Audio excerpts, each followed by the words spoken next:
What's up everyone, how are you all? Today we are back with another blazing Naruto story. What if Naruto blessed by Amaterasu? If you enjoy then please like, share and do comments. And also check the description to original creator of this beautiful creation.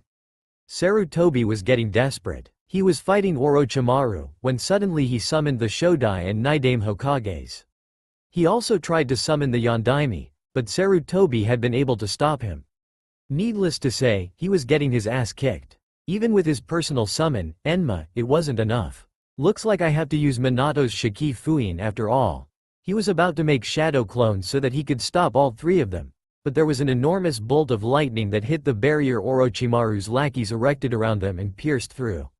The bolt stayed for several seconds, as it formed into a person. When the bolt finally ceased, there stood a very tall, handsome young man. He had long black hair tied back in a ponytail and piercing black eyes. He wore a white battle kimono, and had a katana tucked in his obi.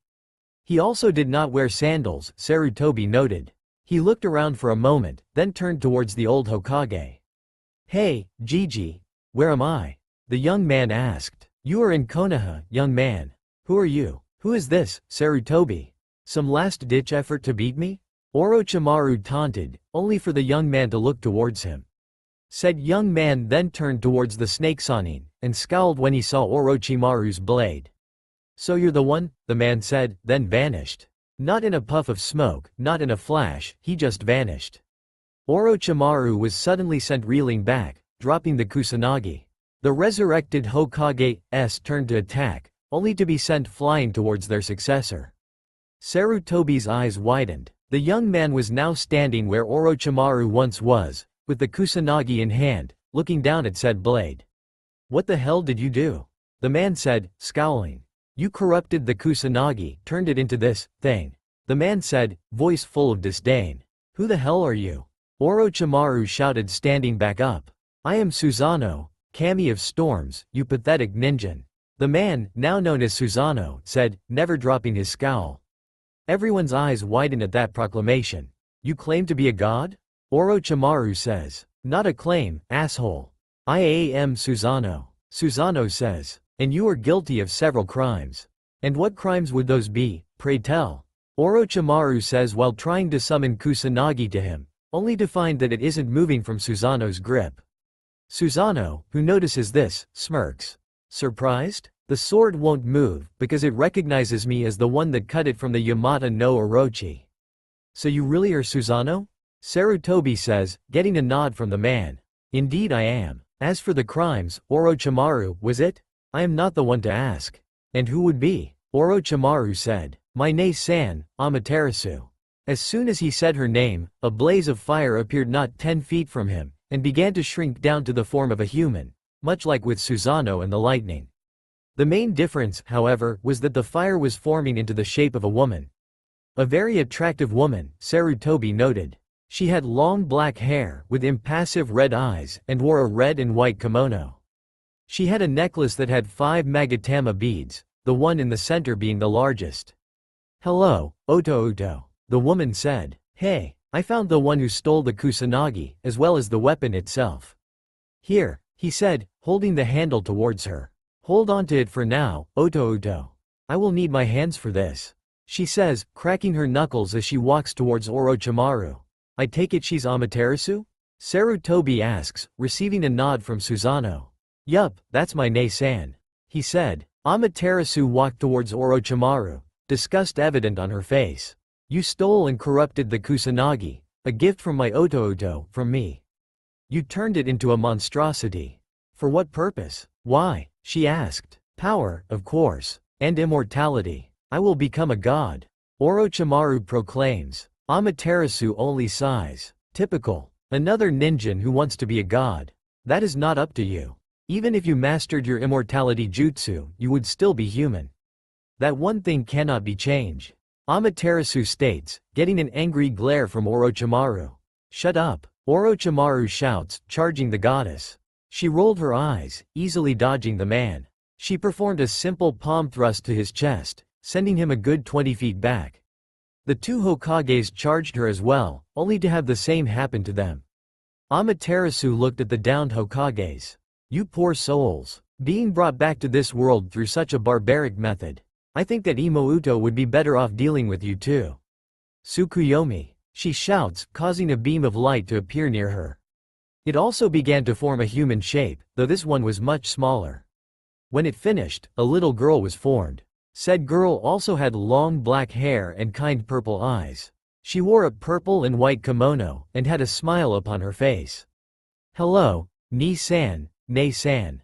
Tsukuyomi said, looking between her siblings. Hey, Imouto. Susanoo said, walking towards her. Tsukuyomi smiled even more upon seeing her brother, but frowned when she saw the kusanagi. Is that, she asked, gesturing towards the blade. Susanoo nodded. What happened to it, she asked.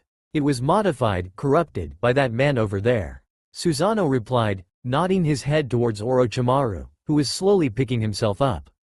Can you fix it? He asked. Not right away, not without the Yata mirror. I can restore it, but it will take time without the mirror. She replied, looking sad. Susanoo smiled. Good, so long as the sword can be fixed. It's not like we don't have time, he said, making her smile again. Thanks, Ni-san, she says. Tsukuyomi looks toward her sister and giggles at what she sees. Amaterasu was currently hitting Orochimaru repeatedly over the head. Should we stop her? Tsukuyomi asks. Nah, let her get it out of her system. Besides, better him than me. Susanoo replies, rubbing his head. Susanoo looks towards the resurrected Hokages. Imouto. He says, getting Tsukuyomi's attention. Yes, Ni-san, can you deal with them? I have a few questions for the old man over there. He says, gesturing towards Sarutobi. Hi, Ni-san, she says, walking towards them. The Hokages stood up, eyes locking on Tsukuyomi. Tobirama charged forward, while Hashirama began forming hand signs for a jutsu. Tsukuyomi merely lifted her right hand and a white energy shot towards Tobirama, sending him towards his brother. Hashirama dodged his brother, finishing his jutsu. Mokuton. Mokasatsu Shibari no Jutsu, he shouts, sending several tendrils of wood towards her. She merely fires another blast of white energy, disrupting the attack and sending Hashirama crashing into his brother. Truly sad. To think a person would bring someone back to life in such a manner. I shall free your souls, don't you worry. She says, walking towards them. They tried to get up and attack again, but the same white energy held them down. She put her hands on their foreheads, the white energy coursing through their bodies. Their bodies then disintegrated. In place of the bodies there were now only two souls, in the forms of the former Hokages. Thank you, they both said, before vanishing. Tsukuyomi smiled. She looked towards her brother. So, old man, you mind filling me in on a few things? Susanoo asked. I will do my best to answer any questions you may have. Sarutobi said, seeing as the current threats to the village were being dealt with. Well, for starters, who the hell is the guy my Nei-san is beating the shit out of right now? That man is known as Orochimaru. He was a former student of mine, until he left the village for being caught experimenting on human beings. And you didn't kill him for that?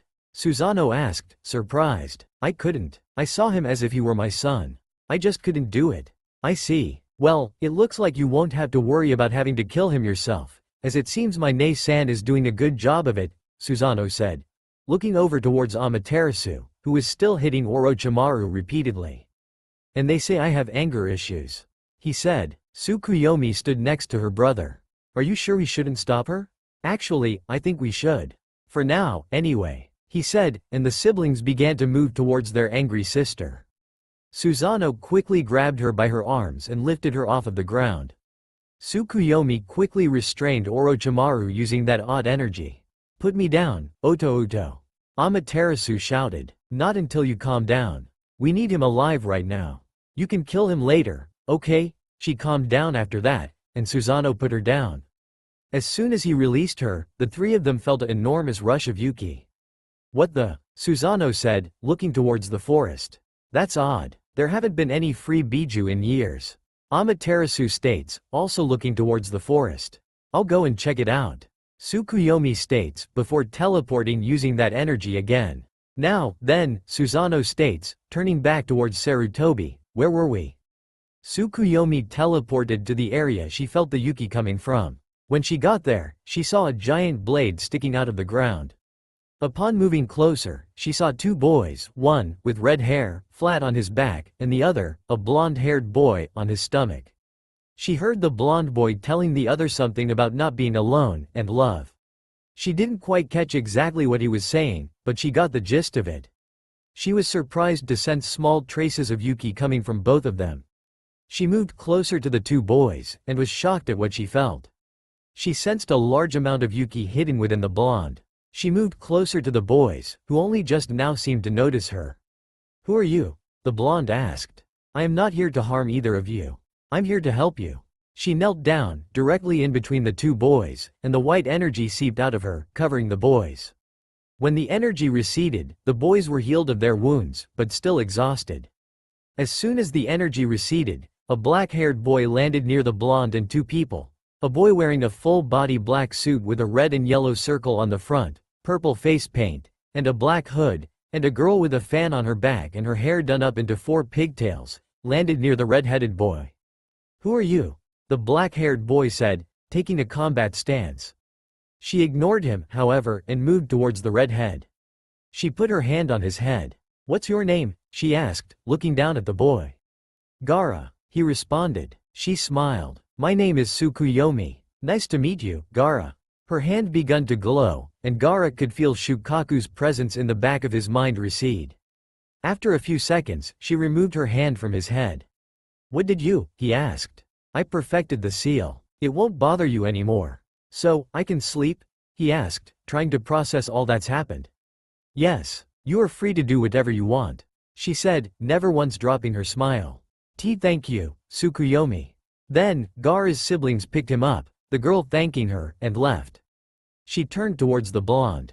The black-haired boy was standing in front of him in a combat stance. There was also now a girl with pink hair laying near the blonde. "I am no threat to you, nor your friend. Let me pass, and I can help them," Tsukuyomi said, stepping forward. Sasuke was torn. They were all tired, and he and Sakura were injured. "How can you help us?" "I can remove that mark on you, for starters," she said, making his eyes widen. "How do you know about that?" he said. "I know a great many things, Sasuke. I also know that the path you are currently on will only lead to your death." "How will you restore your clan then?" she questions, no longer smiling. Sasuke glared at her. "Now is not the time for this. Let me help your friends." Sasuke slowly stepped to the side, allowing Tsukuyomi to pass. Tsukuyomi kneeled down between the two downed people and lightly laid her hands on their heads. The same white energy surrounded her hands and entered their heads. After a few moments, they both awakened. The pink-haired girl's eyes immediately locked onto Sasuke, and she moved towards him. The blonde moved his head to see Tsukuyomi looking over him. Still only partially conscious, he said the first thing on his mind. "Beautiful," he said, then, waking up fully, immediately blushed and tried to stand. Tried and failed. Taking pity on the boy, she grabbed his head after he fell yet again and put it on her lap. "Better?" she asked, smiling at him. Naruto blushed. Yeah, I'm Naruto," he said, still blushing. "He's cute," she thought. "My name is Tsukuyomi. Tell me, are you a ninja of this village?" she asked. "Yup," he said, grinning, "I'm even gonna be the next Hokage." "I'm sure you will," she said. Naruto actually looked surprised. "You actually believe me?" he said, surprised. "No one's ever really believed in me before." Now it was Tsukuyomi's turn to be surprised. "No one? That's odd. Anyway, as fun as talking to you is, I think I better get back to my siblings. They should be done talking to the old man by now." Naruto sat up and turned around at that. "Your siblings are talking to the old man? Can you take me to him?" "Sure," she said, standing up. "Take my hand." Naruto grabbed her hand and turned towards his teammates. "Hey guys, I'm gonna go talk to the old man. See you later." And the white energy swirled around the two of them, and they were gone. "Where'd they go, Sasuke-kun?" Sakura asked. "My guess is to see the Hokage. We've gotta report back to Kakashi. Let's go." And the two of them headed back to the village. Rooftop. Tsukuyomi and Naruto arrived on the roof to see Susanoo and Amaterasu talking to Sarutobi about something. Naruto's eyes widened upon seeing Orochimaru, and would have attacked, if not for the fact that Orochimaru was restrained from moving by Tsukuyomi's energy, and Tsukuyomi still had a firm grip on his hand. Tsukuyomi led Naruto over to her siblings, who just noticed her. "Hey, Imouto, who's the kid?" Susanoo asked, pointing at Naruto. "This is Naruto. He's a ninja of this village, and one of the sources of the Yuki we felt a moment ago." Naruto looked at Tsukuyomi, shocked. "Really?" Susanoo said, kneeling down to look Naruto in the eye. His eyes narrowed for a moment, then relaxed. "You've got the Kyuubi in you," Susanoo stated. "How'd you? We can sense Yuki," Amaterasu answered. "Besides, I think we should recognize the Yuki of one of the beasts that we created," Susanoo said, making Naruto's and Sarutobi's eyes widen. "Why you created the Kyuubi?" Sarutobi said in shock. "Not just Kyuubi. We created all of the Biju," Amaterasu explained. "Why?" Sarutobi asked. "To keep balance. The Biju were created to preserve natural order. Without them, the world would have deteriorated," Tsukuyomi explained. Sarutobi, still in shock, merely nodded. "I see. What exactly is it you three want?" Sarutobi asked, finally. "Well, we want our stuff back," Susanoo said. "What do you mean?" Naruto asked. "My Nisan's weapon, the Totsuka blade, and my treasure, the Yata mirror, are still missing. We were also looking for the Kusanagi, my Nisan's weapon, but we have it now," Tsukuyomi said, gesturing towards the blade, still in Susanoo's hands. "So you've come to regain your possessions?" Sarutobi stated. "Not just to regain them.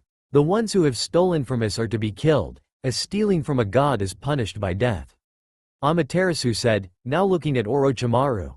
Said man was still incapacitated by Tsukuyomi's energy. "So you're gonna kill Orochimaru?" Naruto asked, looking at Tsukuyomi. "Yes. More specifically, Nei-san will. You kill the one who stole from you," Tsukuyomi explained to Naruto. "So what happens now?" Sarutobi asked. "We're gonna continue our search, after Nei-san kills Orochimaru." Amaterasu then began walking towards Orochimaru, who began squirming, trying to escape. "No, I'm immortal. I cannot die," Orochimaru shouted, trying to escape. The energy held strong, though. Amaterasu merely shook her head, motioning towards Susanoo. He walked over to his sister. "What's up?" She gestured to the katana at his waist. He nodded and unsheathed the blade, handing it to her. "Remember, it's a normal katana," he warned. She nodded, then continued to walk towards the trapped Sannin, who was still trying futilely to escape.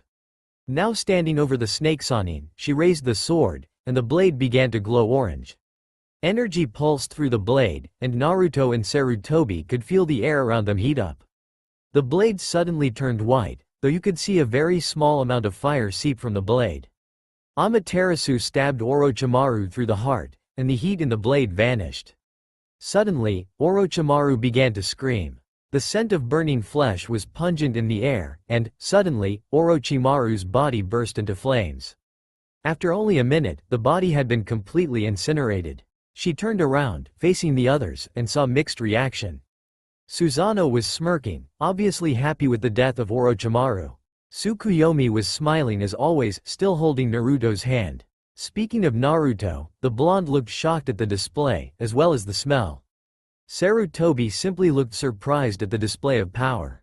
"Now that's my Nei-chan," Susanoo commented, making her roll her eyes.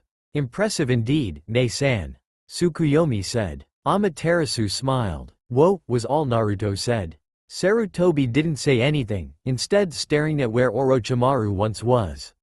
Amaterasu handed the katana back to Susanoo, who immediately began inspecting it.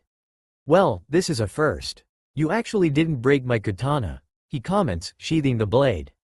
"In all the time we've been around, I've only broken one of your swords," she replied. "Like hell, you've broken at least 3.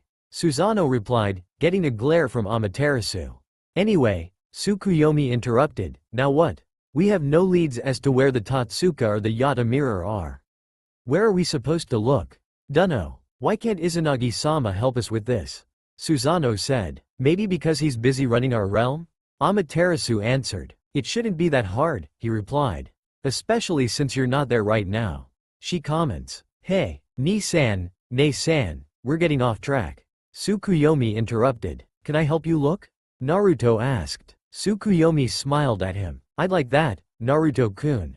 Susanoo smirked, while Amaterasu looked at her Imouto with a smile. "Well, you can't help us being that weak," Susanoo said, making Naruto glare at him. Hey, I'm tough, Naruto said. Maybe by ninja standards, Gaki, but not by kami standards. So, in order to prevent you from getting yourself killed, I will turn you into a badass. Susanoo proclaimed. Why you're gonna train me? Naruto asked. Well, duh. Amaterasu, meanwhile, had incinerated 3 of the Sound 4, leaving only a red-haired girl alive, though she had burns all over her body. She picked the girl up and carried her back to her siblings. Who's that? Susanoo asked. Don't know. Didn't feel like killing her. She explained. What are you gonna do with her? He asked. Find out information. She might have a clue as to where your treasures are. She worked for Orochimaru, who managed to steal the Kusanagi. She might know. Susanoo nodded. Right. Well, there are things that need attending, so I'm afraid I must go. Sarutobi said. We'll go with you. Odds are, people expect you to be dead. Amaterasu said, handing the girl to Susanoo, who slung her over his shoulder like a potato sack. Yeah, come on, Naruto. Tsukuyomi said, tugging Naruto's hand so that he'd follow her. Naruto nodded, and the 5 of them proceeded to the exam stadium. Chunin Exam Stadium. The 5 of them had only arrived moments ago.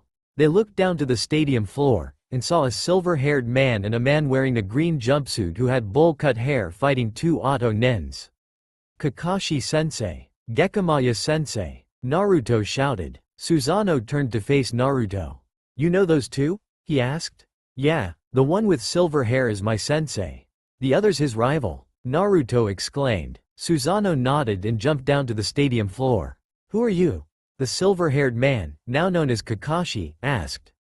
My name is Susanoo, and I'm on your side, for now.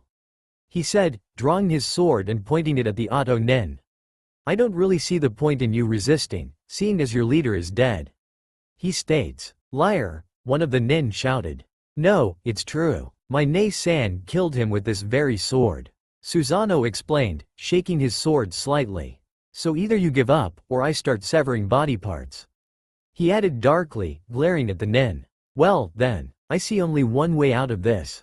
A gray-haired Auto Nin stated. Escape. He left the stadium, disappearing via Shunshin. Susanoo made short work of the other nin, quickly dashing behind him, severing his head. He flicked the blood off of his blade and sheathed it, turning towards the 2 Konoha nin. He gestured towards the others on the balcony, who quickly jumped down. Kakashi-sensei. Naruto said, waving at his sensei. Hey Naruto. I take it mission accomplished? He said, pulling his headband down to cover his Sharingan.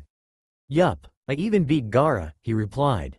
Really? That's amazing Naruto. Kakashi said. He looked towards the others there, until he saw Sarutobi. Hokage-sama, who are these 3? They defeated Orochimaru, Kakashi, and saved me. Sarutobi replied, making Kakashi and Guy's eyes widen.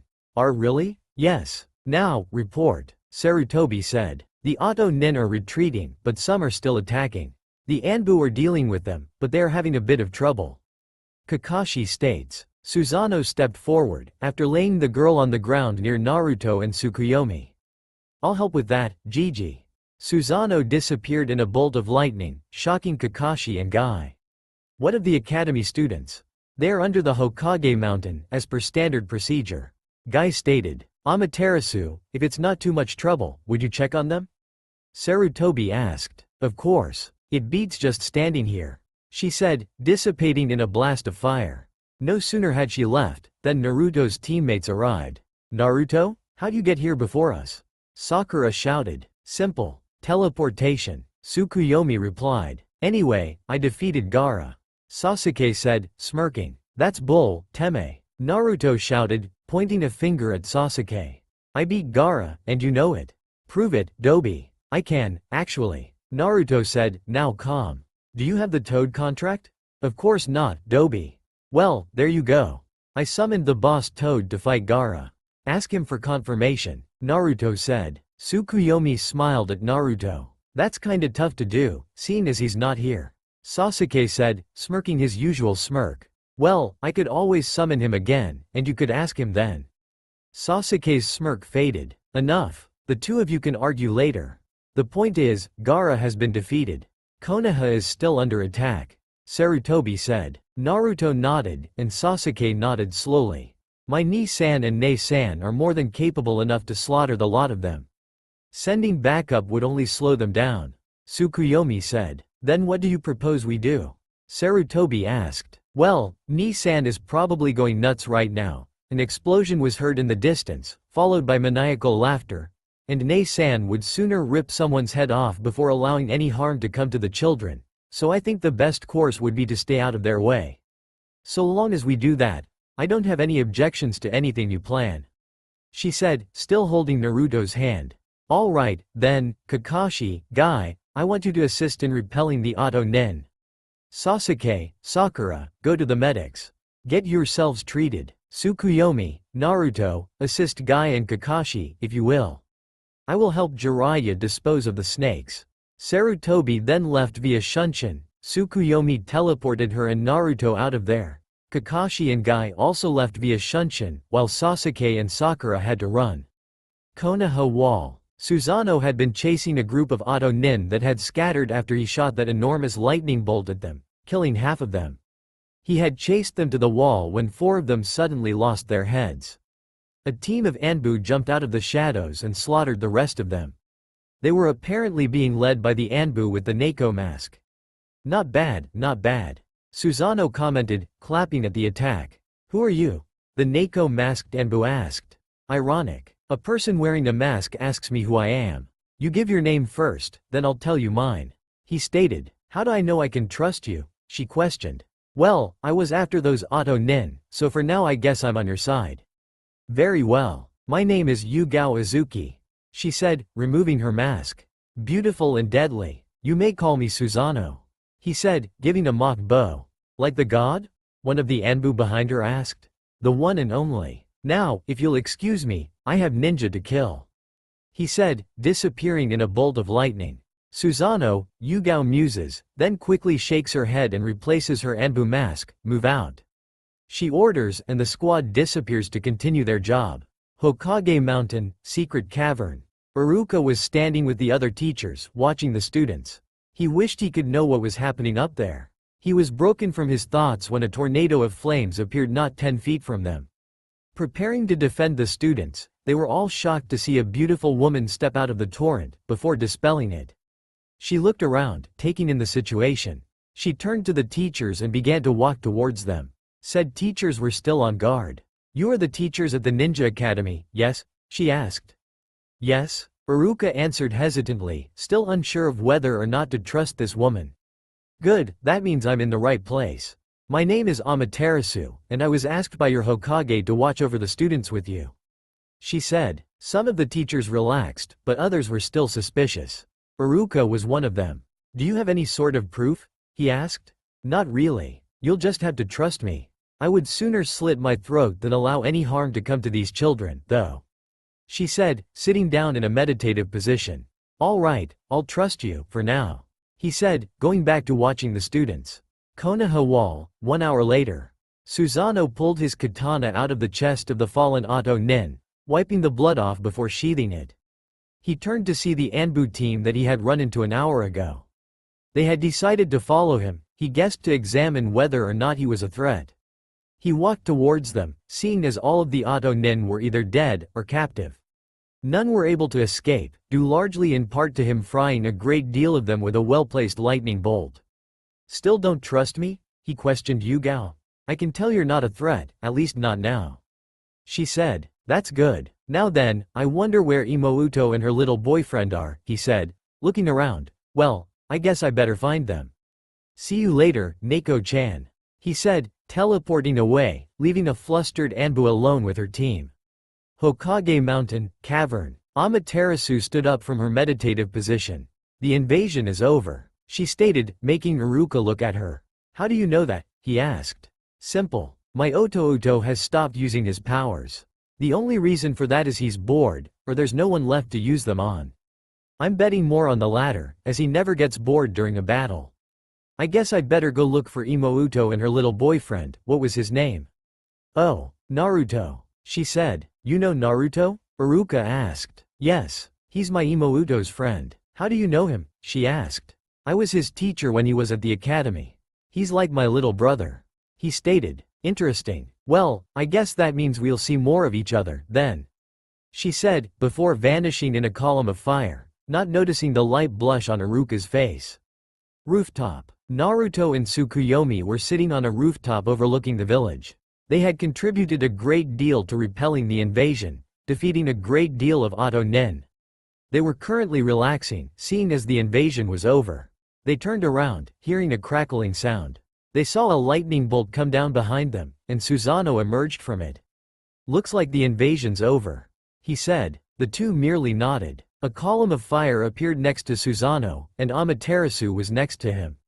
"There you two are. I take it the invasion's over?" she asked, getting nods from all three. "So what happens now?" Naruto asked. "For now, just relax. You've worked hard today, Gaki. We'll deal with everything later. For now, rest," Susanoo said, seeing how tired Naruto was. It wasn't much later that Naruto fell asleep, his head falling right in Tsukuyomi's lap. Said girl merely shifted his body so that he'd be more comfortable. Her siblings smiled at the sight. "This search is going to take a lot of time," Amaterasu said, looking at Susanoo. "Yeah, but at least it'll be interesting," Susanoo said, looking down at the two children. Amaterasu smiled. "Interesting, indeed," she agreed. Tsukuyomi looked down at Naruto's sleeping form. She smiled. "At least we'll have help." Amaterasu and Sarutobi walked into the council chambers. Seated in the chamber were the clan heads, Danzo, Kaharu, and Homura. "Sarutobi, we are so pleased to see that you survived," Danzo said. "Indeed," Hiyashi said. "Who's that woman behind you, Sarutobi?" Homura asked. "I am Amaterasu," Amaterasu answered. "Like the goddess?" Inoichi asked. "No, I am Amaterasu," she said, punctuating her words with a blast of heat. The council members gulped. "So, you're the real goddess Amaterasu?" Choza asked. Amaterasu nodded. "Yes, my siblings would have come as well, but my Otouto has a habit of killing people he doesn't like, and my Imouto is busy helping Naruto." "Naruto?" Sume said. "Yes, Naruto Uzumaki. Tell me, why are you all hiding his true heritage from him?" At that question, the elders' eyes widened, while the clan heads looked confused. "What heritage?" Choza asked again. "His parents. Am I really the only one who notices the resemblance?" she said, holding up a picture of the Yondaime Hokage. "Take away the whiskers and you've got a mini Minato." "Yondaime-sama was Naruto's father?" Inoichi said. "Obviously. So, I take it none of you knew?" Getting nods from all of the clan heads, she turned to the elders. "It's obvious that you three knew. Sarutobi has already told me why he withheld Naruto's heritage, and, though I don't agree with him, I understand why." "So, why did you lie to him?" she asked, glaring at Danzo. "It was to protect," Kaharu started, only to be cut off by Amaterasu. "Protect him from what, Iwa? There is no way they would risk another war with Konoha just to get revenge on the Yondaime. Even now, they're still not at 100% functionality. There's no way they'd be capable of infiltrating the village, killing Naruto, and getting out without you knowing. Logically, it makes no sense. So don't try that. Tell the truth, and if you lie to me again, I will roast you," Amaterasu stated, ending it with a glare. The elders gulped. Sarutobi spoke up. "Well, answer her," he said, glaring at them as well. "It was to turn him into a weapon. In time, we would have turned him into Konoha's loyal demon, willing to die to protect us." Danzo said, not showing an ounce of remorse. "More and more, I wonder why Izanagi-sama bothered to make such despicable creatures," Amaterasu said to herself, shaking her head. "Anyway, I think that you three should step down. You are no longer thinking in the best interest of Konoha." "Step down? You cannot make us step down," Homura shouted. Amaterasu shook her head. "Maybe not, but I can annihilate you, and make sure that your soul suffers for all time." "Pick one," Amaterasu said, her hands becoming surrounded with flames. Homura and Kaharu gulped, then got out of their seats. Danzo, however, made no effort to move. "You kill me, and Konoha will execute you," he said confidently. Amaterasu rolled her eyes. "You honestly believe that? Konoha has no authority over myself or my siblings. We are a higher power. You are beneath us. You have 5 seconds. Make your choice." Danzo did not move. Amaterasu instantly set him on fire. His screams of pain echoed through the chamber. Not 10 seconds later, there was nothing but ash remaining. Your power is now unobstructed, Sarutobi. Sarutobi smiled. Thank you for your assistance, Amaterasu-sama. Tsukuyomi-sama is showing Naruto to his new living quarters, yes? He asked, sitting in his chair. Yes. It was quite interesting watching him bounce around when we told him of his heritage. Amaterasu answered, giggling. True to her words, Naruto had indeed jumped around his apartment with Tsukuyomi when Amaterasu had told him who his parents were. Tsukuyomi was currently showing Naruto around his family's house. It was large, though not enormous. Susanoo, well, Amaterasu wasn't exactly sure what he was doing. Good. From now on, Naruto will be known as his family intended. Naruto Namikaze. Any objections? Not one of the council members raised their hands. Good. I'll make the announcement later. Now then, we should discuss our efforts to restore the village. Namikaze House. Tsukuyomi giggled as she watched Naruto jump around the house, examining every inch of it. Amaterasu had told her to help him where help was needed while she went with Sarutobi. She didn't know what Susanoo was doing. She just hoped he wasn't doing anything too destructive. Naruto-kun, it's been an hour, I think you've explored the house enough. She said, making him stop in his frantic exploration. I know, I'm just so excited. Your Nii-san's gonna train me. I'm the Yondaime's son, and I beat Gaara. I feel amazing, he said excitedly. Tsukuyomi giggled again. You're so funny, Naruto-kun. Thanks, Tsukuyomi-chan, Naruto said, grinning. Suddenly, Susanoo walked into the room and sat across from Tsukuyomi, looking bored. Where have you been, Nii-san? Tsukuyomi questioned. Susanoo sighed deeply, slouching into the sofa. Just checking out the village. It's so boring, Imouto. Susanoo said, sliding out of the sofa. Why don't you bring down Kushinada? Tsukuyomi asked, making Susanoo jump out of his seat, now smiling brightly. Great idea, Imouto. Be back in a bit, he said, already dashing out of the house. What's got him so excited? Naruto asked, sitting on the sofa. He was complaining he was bored, so I suggested he bring his first wife down here. How would that stop him from being bored?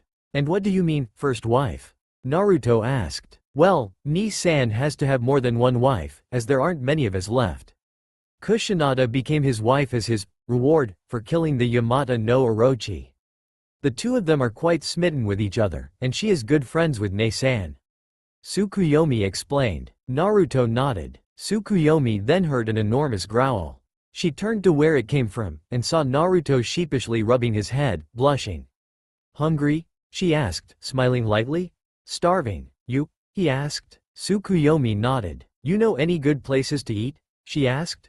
Naruto grinned. I know just the place. He grabbed Tsukuyomi's hand and dashed out the door with the little goddess in tow.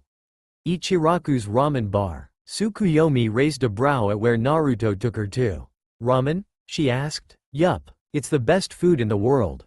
Naruto proudly exclaimed. Tsukuyomi giggled. She seemed to do that a lot around Naruto. Sure, Naruto-kun. They walked into the stand and sat down at the bar. Ayame quickly dashed up. Hey, Naruto-kun, who's this? Your girlfriend? Ayame asked upon seeing Tsukuyomi. Both she and Naruto both blushed brightly. Naruto, not sure what to say, looked at Tsukuyomi. She was looking right back at him expectantly. Ayame giggled. I'm kidding, Naruto-kun. The usual? Ayame asked. Naruto nodded, breathing out a sigh of relief. And what about you? Ayame asked Tsukuyomi. Miso ramen, please, she told Ayame. Ayame nodded and headed to the back to give her father the orders. Susanoo headed to the wall around the village. He then vanished in a bolt of lightning. When he reappeared, he was no longer in Konoha. Instead, he was inside a mansion. He looked around with a small smile on his face. It's good to be home, he said to himself. He headed to the bedroom and saw a beautiful black-haired woman asleep in the bed. Susanoo grinned when she rolled onto her back. He walked over to the edge of the bed and leaned down. He moved the hair out of her face and captured her lips in a gentle kiss. The woman's eyes opened slowly, and she then closed them, wrapping her arms around Susanoo's neck. Susanoo deepened the kiss, now on top of the woman. Said woman moaned into the kiss, her hands moving around inside the upper portion of his kimono, feeling his muscles. Susanoo in turn had his hands on her ass, fondling them. After a few more minutes of groping each other, they separated. Susanoo smiled. Morning, Haim, he said. The woman pecked his lips. Welcome back, Susanoo-kun, she said, Susanoo moving back to the edge of the bed, allowing her to sit up, revealing she was naked. Were you able to find your treasures? We found the Kusanagi. No luck on the others yet. Then why are you here? I've come for you. We've found a place we can use as a base, as well as people who can help us. The only problem is, we have to be patient. As you know, I'm not very good at that. The woman giggled, nodding her head, so, Imouto suggested I bring you down. Also, I found a human worthy of training. Kushinada's eyes widened. You found a human you deem worthy? What's so special about him? She asked. Two things. Imouto's got a crush on him, and he holds within him the Kyuubi. Susanoo replied. The Kyuubi? Isn't he one of your creations? Kushinada asked. Susanoo nodded. Yeah, but he got sealed into this boy by the boy's father to protect his village. We think we may be able to free him, or at least enable the boy to gain his powers. Kushinada nodded, then smiled. So Tsukuyomi has a crush? Susanoo grinned. You're gonna tease her, aren't you? He asked. He got a grin as his answer. Alright, then, you might want to get dressed, as much as I like seeing you naked. Kushinada got out from under the covers and headed towards the closet, Susanoo slapping her ass as she stood up.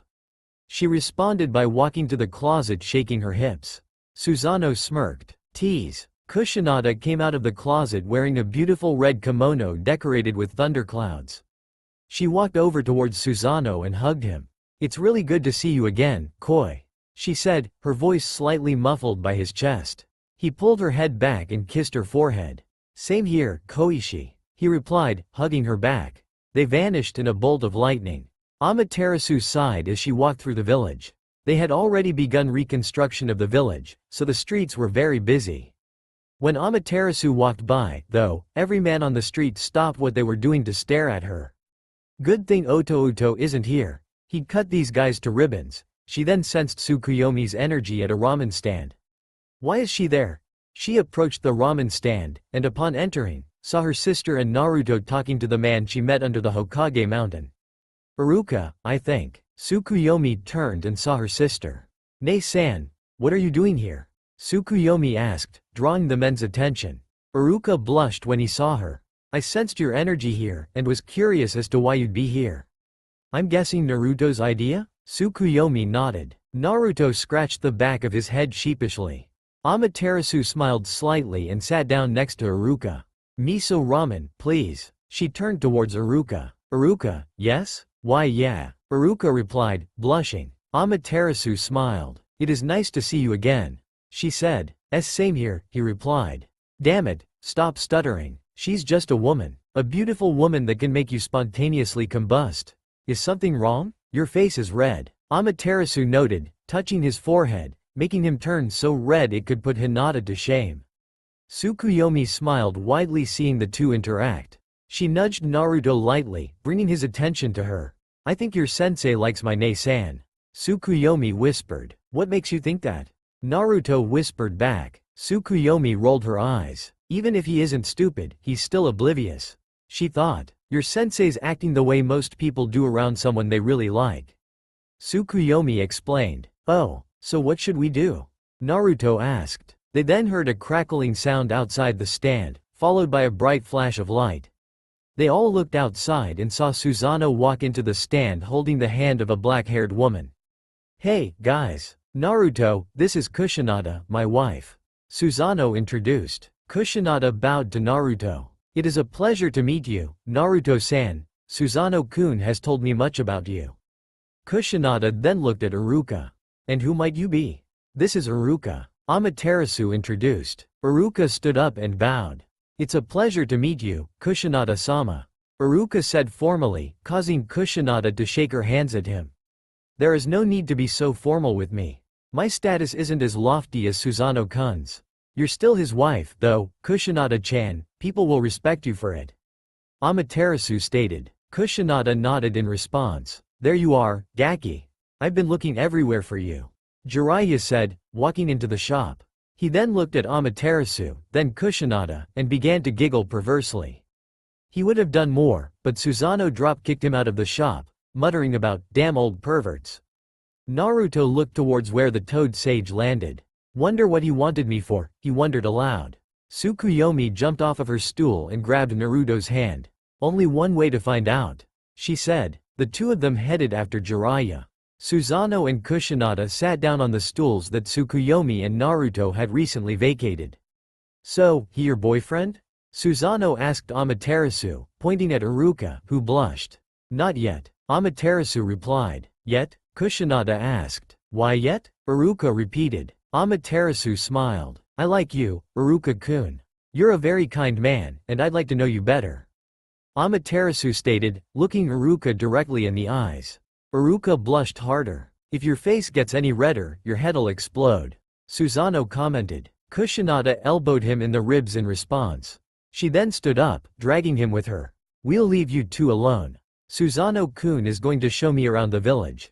Kusanada told Amaterasu, who smiled and mouthed, thank you, to her. Kusanada smiled back and dragged her husband out of the stand, in spite of his protests. Amaterasu turned back towards Iruka, who was still blushing. Well, judging from the fact that you're still blushing, I'm guessing you have a crush on me. Amaterasu stated, causing Iruka's eyes to lock onto her. She followed her statement with a light kiss on Iruka's cheek. Lucky for you, it's mutual. She said with a smile, causing Iruka to smile back. Guess I am lucky, he responded. The new couple exited the stand after paying for their ramen. Wow, your Nii-san kicked the pervert halfway across the village. Naruto commented, looking at the unconscious Jiraiya.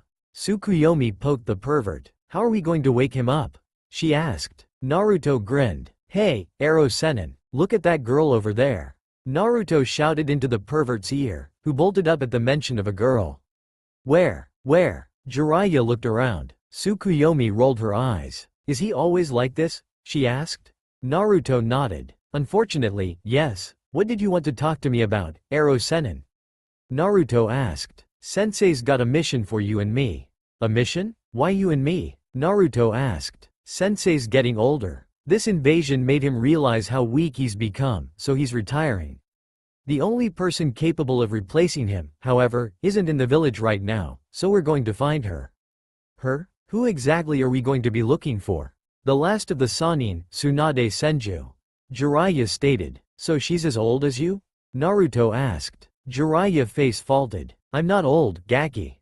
Jiraiya shouted. Naruto waved him off. Whatever, Ero Sennin. So when do we leave? Yeah, when do we leave? Tsukuyomi asked. Look, I know you're Naruto's friend, but I can't endanger you on this mission.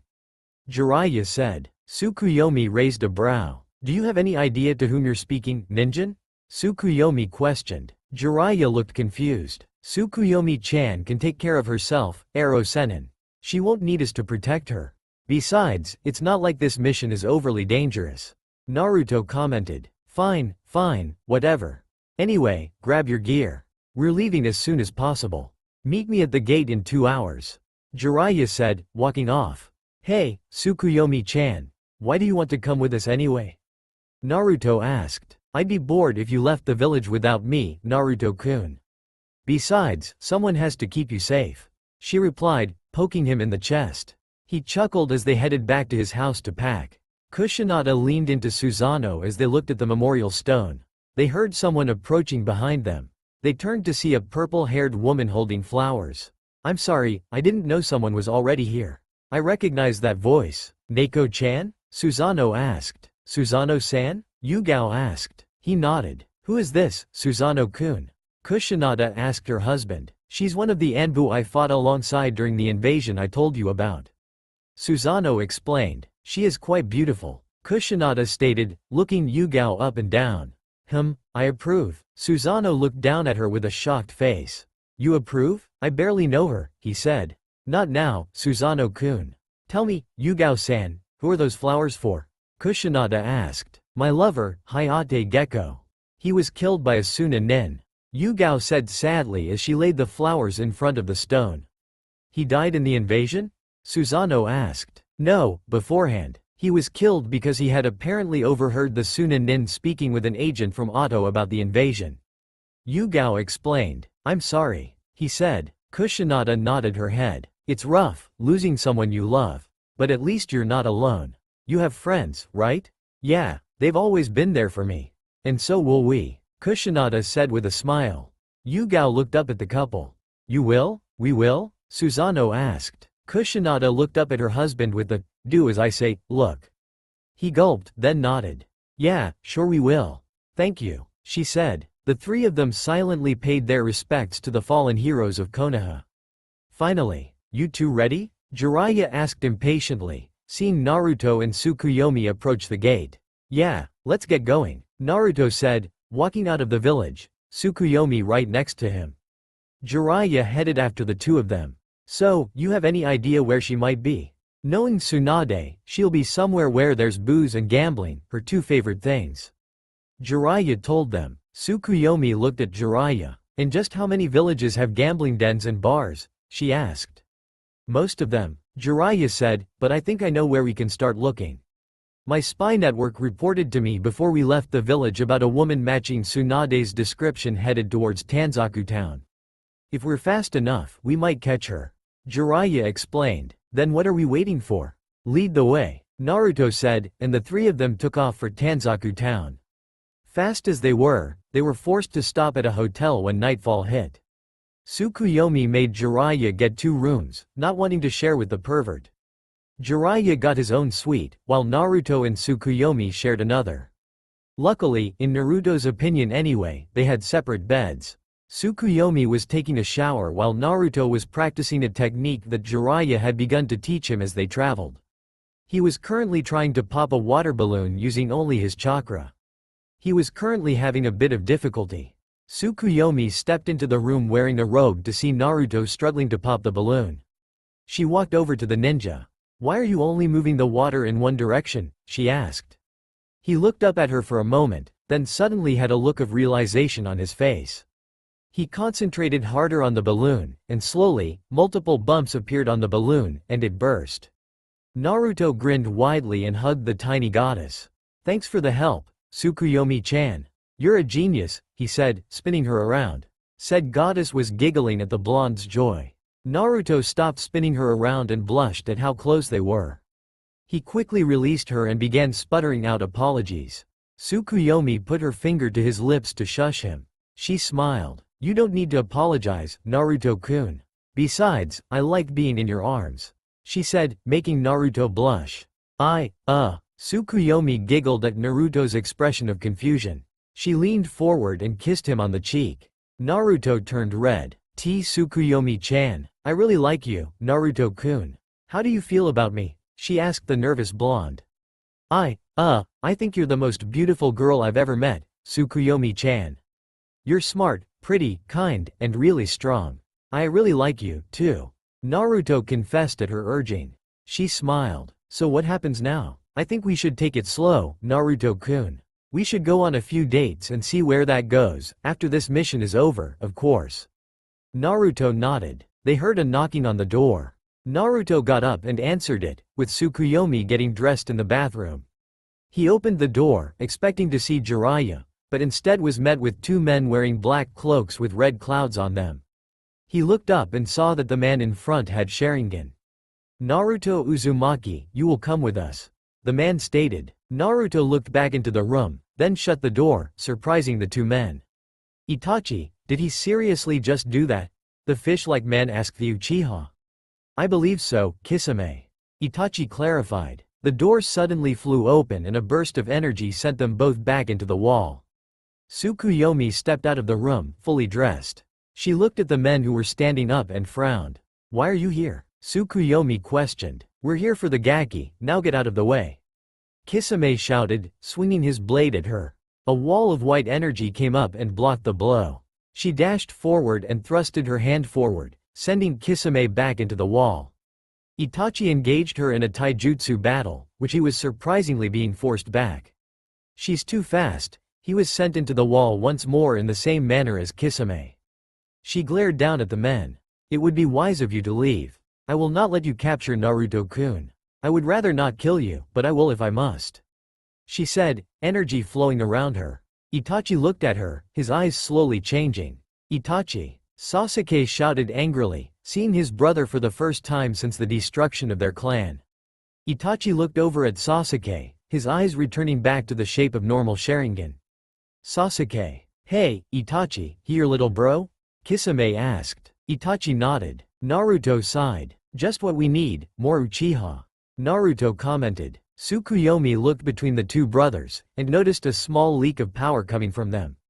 A leak of kami power. How do they have our energy? Did Nei-san or Ni-san do this? She wondered. She, Naruto, and Kisame watched as Itachi pummeled his brother before using an ability on him that shocked Tsukuyomi deeply. Itachi let his brother slide to the floor as he deactivated the Tsukuyomi genjutsu. He turned back to his partner and target, and saw the shocked look on Tsukuyomi's face. How did you get that power? Tsukuyomi asked, still shocked. Itachi didn't respond. He was suddenly hit in the stomach by Kisame, thrown at him by Tsukuyomi. How did you get that power? Answer me, ninjin, Tsukuyomi shouted, her eyes glowing white. She slowly approached them. Kisame swung his sword at her, only for the sword itself to move away from the enraged goddess. The sword left Kisami's grasp, fleeing from Tsukuyomi. Where are you going? The power of a kami cannot be absorbed by something so inferior. As much as I dislike saying it, we are superior. No ninjin can ever attempt to match our power, even with power such as yours. Tsukuyomi explained, now holding Itachi by the throat. You called your power the Tsukuyomi. My name is Tsukuyomi, ninjin, and you somehow possess a small portion of my power. You think that technique is so powerful, let's see how much you like it after you experience it. Tsukuyomi shouted, sending both Itachi and Kisame into the dream realm. Not quite as powerful without the Yata mirror, but it is more than satisfactory. Tsukuyomi said, looking upon Itachi and Kisame, who were looking around the world that Tsukuyomi had brought them into. I thought you said that you would send us into the nightmare realm. This is not that realm, it is too serene. Itachi said, you wield a weak and corrupt version of my power, Itachi. Your own power is insignificant compared to my own. This is the realm of dreams, where I hold absolute power. No one's will supersedes my own in this realm. In this realm, I can do anything I wish to you. Tsukuyomi explained. Suddenly, they were surrounded by multiple dead bodies. Itachi recognized them as Uchiha. They began talking to him, asking him why he did it, screaming as they were killed by him. Itachi then saw his mother, sword sticking out of her, stating that she loved him. Itachi broke down. Kisame suddenly found himself alone with Tsukuyomi in a white room. He reached for Samahata, only to find it not there. Where are we? What did you do? He demanded of Tsukuyomi. This would normally be your greatest fear, regret, or evil deed. You seem to lack the conscience necessary to use this on you. Tell me, Kisame Hoshigaki, why is it you have no guilt for killing your superior and the squad you were sent to protect? This world is so corrupt. Everyone's living a lie, Kisame stated. Tsukuyomi rolled her eyes. Typical. So typical. And here I thought you had an actual reason. But it turns out you're just another stupid ninjin. Tsukuyomi stated. Kisame began making hand signs, only to find that he couldn't sense his chakra. What the? He said before Tsukuyomi sent him flying back. This is the realm of dreams, remember? I hold absolute power. You have no power in this realm, ninjin. Tsukuyomi reminded. Trying to fight here is futile. Shut up, Kisame shouted, charging the tiny goddess. She instantly flipped him over onto his back. She put her foot on his throat and looked him in the eyes. You lack the conscience necessary for me to use the dream realm on you, so I guess you'll have to suffer through the nightmare realm. Tsukuyomi said before Kisame suddenly found himself in a polar opposite of where he previously was. He looked around and was suddenly slashed at by a katana. He looked up to see his attacker was actually himself? It was his old self, before he obtained Samahata. Kisame reflexively reached for Samahata, only to find that it wasn't there, a simple katana in its place. Kisame drew it anyway. Let's see if I've improved since then. Kisame shouted, charging his clone, engaging it in a brutal kenjutsu battle. Kisame was surprised, however, to find that the clone of him was keeping pace with him, even using moves he himself didn't know. That Tsukuyomi chick said that this was the nightmare realm. From what Itachi told me about it, it's up to the wielder what happens in the realm. If this chick is as good as I think she is, I'm screwed. Real world. Naruto was shocked. As soon as Tsukuyomi used that weird power on the duo that tried to capture him, the fish-looking guy had giant gashes appear all over him, while the other appeared to have a mental breakdown. Tsukuyomi looked down at the duo and returned to Naruto's side, her eyes returning to normal. Tsukuyomi-chan, what did you do to them? He asked the tiny goddess. I used one of my more powerful techniques against them. They shouldn't be getting up anytime soon. So, what should we do with them then? Allow me to handle that, Gaki. Jiraiya said behind them. As he approached the broken enemies, a plant-looking man appeared next to them. He grabbed them and the three of them disappeared into the floor. Tsukuyomi raised a brow, as did Naruto. Well, that was weird, they both commented. As strange as that was, you two need to get some sleep. We've got to get moving tomorrow morning. Jiraiya told the young couple. They all returned to their rooms to get some well-earned rest. The next day, Naruto, Tsukuyomi, and Jiraiya finally reached Tanzaku town. As they were traveling, Naruto had successfully completed the second stage of the technique Jiraiya was teaching him, and was now attempting the final stage. It was a great deal harder than the first two though, and he was having little success. Jiraiya headed into a gambling den and, after a small bet, found that Tsunade was indeed still here. After checking several other gambling dens and bars, they eventually found Tsunade at a bar that also sold food. Jiraiya, what are you doing here? Tsunade asked her old teammate as the trio sat down. Who are the Gakis? You taking apprentices again? Though these don't look nearly as powerful as your last one. Come on, Tsunade Heim, everyone pales in comparison to the Yondaime. But don't underestimate these two. The boy's powerful in his own right, and the girl is likely more powerful than the Shodem. Tsunade raised a brow. You expect me to believe a 12-year-old girl is strong enough to defeat the founder of Konoha? Tsunade said. Jiraiya nodded. Yup, besides, she's not 12. She's much older than we are, older than Sensei, older than the Shodem. No way, that's not possible, Jiraiya. Tsunade exclaimed in disbelief. Tsukuyomi decided to speak up. Maybe not for one of your kind, but I am a higher order of being. I am Tsukuyomi, Megami of the Moon. I am immortal, but choose to remain in this form. Tsunade looked surprised, to say the least. You expect me to believe you're the Tsukuyomi? Yes, we're getting off track, here, Arrow Sennin. Naruto commented. Jiraiya nodded. Right, Tsunade, you've probably heard about Otto and Suna invading Konoha. Seeing her nod, he continued. Well, Orochimaru was behind it. He masterminded it so that he could kill Sensei. He nearly succeeded. It was only Tsukuyomi-sama and her siblings' intervention that spared the village. They saved him and killed Orochimaru, but the fight made him realize how much weaker he's become. He's planning to retire, and there's only one person who can replace him right now. Tsunade, the village requests you return and become Konoha's Godem Hokage. Jiraiya explained. Tsunade scoffed. You know how I feel about that title, Jiraiya. The title of Hokage is a joke.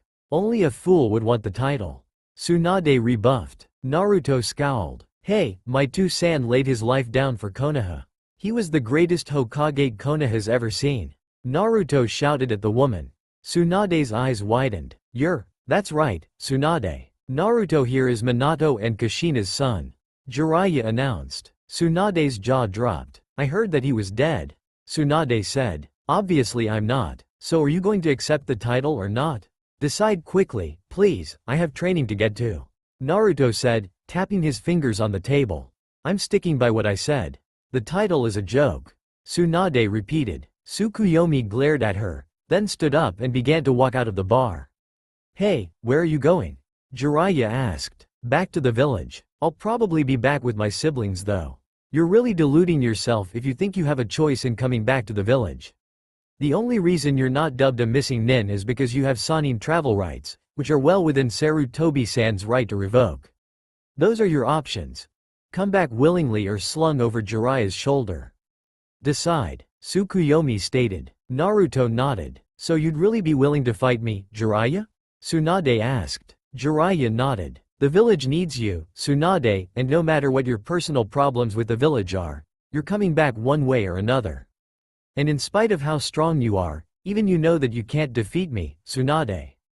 Jiraiya stated. Tsunade sighed. Looks like I don't have a choice. Fine, I'll come back, but I'm not accepting the title until I talk to Sensei. Tsunade stated. Jiraiya smiled and nodded. Great, we'll leave tomorrow. Naruto, you and Tsukuyomi-sama go get us rooms at a hotel. Naruto nodded and left with Tsukuyomi. I thought you weren't going to take any more apprentices, Jiraiya. Tsunade said after they left. I owe it to him. Him and his parents. Besides, the Gaki's a quick learner. He's almost got the Rasengan down, and I started teaching it to him 2 days ago. He's got his mother's chakra and his father's skill. The Gaki's going to be the greatest ninja any of us have ever seen. Jiraiya explained. And the girl? Is she really Tsukuyomi? Yeah, her siblings are still in Konoha, so you'll get to meet them when we get back to the village. Her sister is the one who killed Orochimaru, and she did it with almost no effort.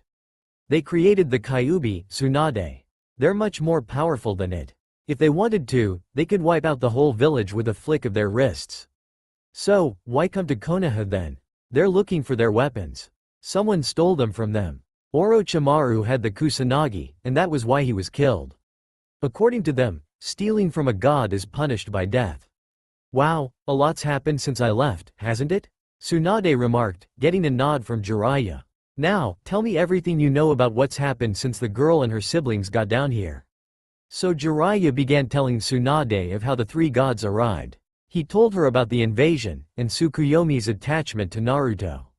He told her everything. It's hard to believe that what you're telling me actually happened.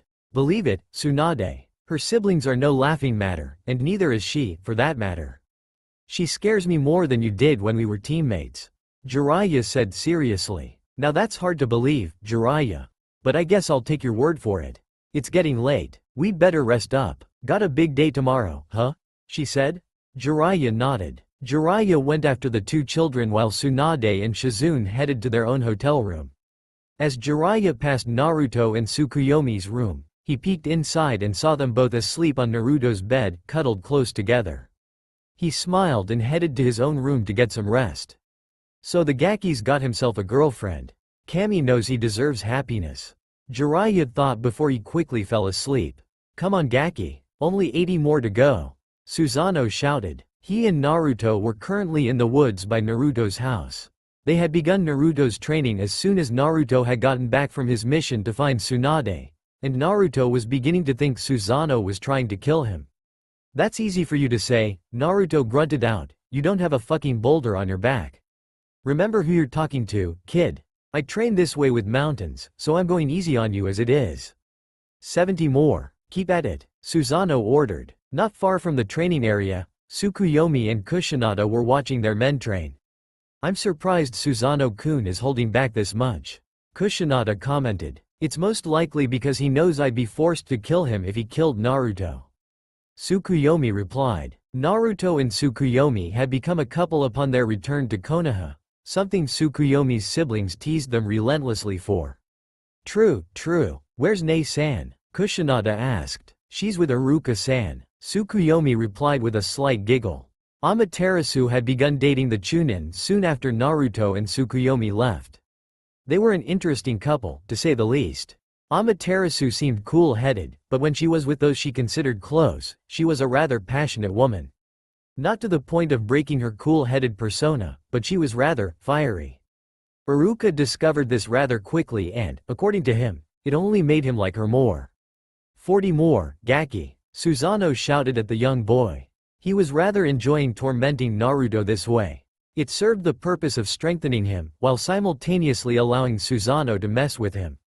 This was also showing Susanoo just how resilient Naruto really was. 10 more? Naruto grunted out. Done, Susanoo shouted, kicking the boulder off of Naruto's back. Naruto collapsed to the ground in exhaustion. Uh-oh, Imouto, your boyfriend's lost consciousness. He shouted out, poking Naruto's unmoving form with his foot. In an instant, Tsukuyomi was by Naruto's side, placing his head in her lap, affectionately running her fingers through his hair. Take care of him, Imouto. Kusanada-chan and I have someone to go see. Tsukuyomi nodded absently, staring at Naruto's sleeping face. Susanoo approached his wife, who was smiling at the young couple. Come on, Koichi, we promised Yugao we'd be there, remember? He reminded. Kusanada nodded, hopping off of her seat and grasping his hand. They headed into the village, leaving Naruto and Tsukuyomi alone. With Amaterasu. Amaterasu watched with a smile on her face as Iruka scolded 3 shinobi hopefuls that called themselves the Konohamaru Corps. She often stopped by after academy hours to see Iruka, and he was frequently scolding them for something. She had found out that the trio considered Naruto their boss, as they put it. Now, go on home, you three.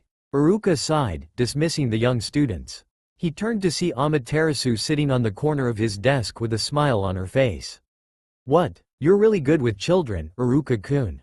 Amaterasu commented. I've been a teacher for a long time, Amaterasu.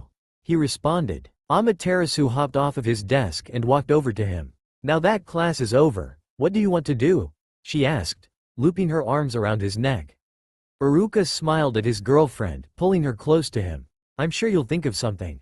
He replied before kissing her. With Susanoo and Kushinada. Kushinada and Susanoo arrived at a dango stand to see 4 women sitting at a table speaking. One of them was Yugao. The other 3 were her best friends, Anko Mitarashi, Kurenai Yuhi, and Hana Inuzuka. Anko saw them approaching and waved them over with a wide grin on her face. Feeling any better, Neko-chan? Susanoo asked as he and Kushinada sat at the table. Yugao smiled at the kami. Yes, thanks to all of you guys. She responded. Anko, Hana, and Susanoo grinned while Kurenai and Kushinada smiled. That's what friends are for, right? Kushinada said. Yugao smiled and nodded. Hey, Susanoo-kun, I heard you've been training the blonde Gaki. Anko asked. Susanoo nodded with a smirk. Yeah, he's a fast learner. He stated. Really? Hana asked. From what my Otuto said, Naruto wasn't a very good student when he was in the academy. Susanoo nodded again. True, but the academy only teaches conventionally.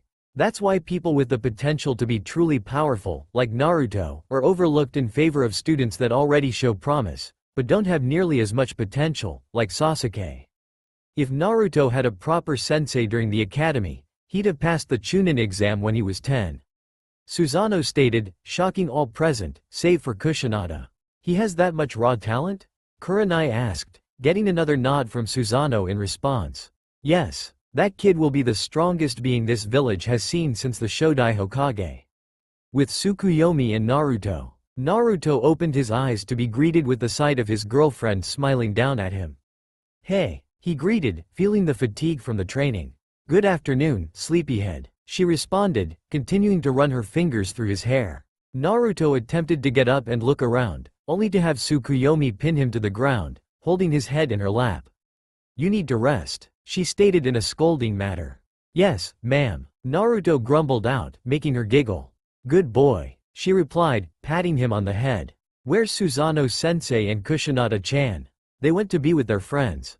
Ni-san said you were done training for today. She answered, but it's still light out.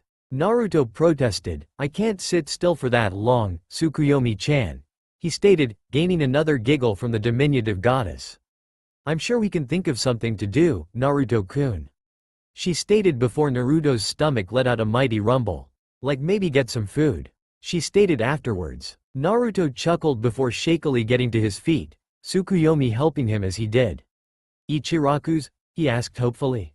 Tsukuyomi smiled. Sure, Naruto-kun. She helped the blonde up and they were instantly consumed by a white light.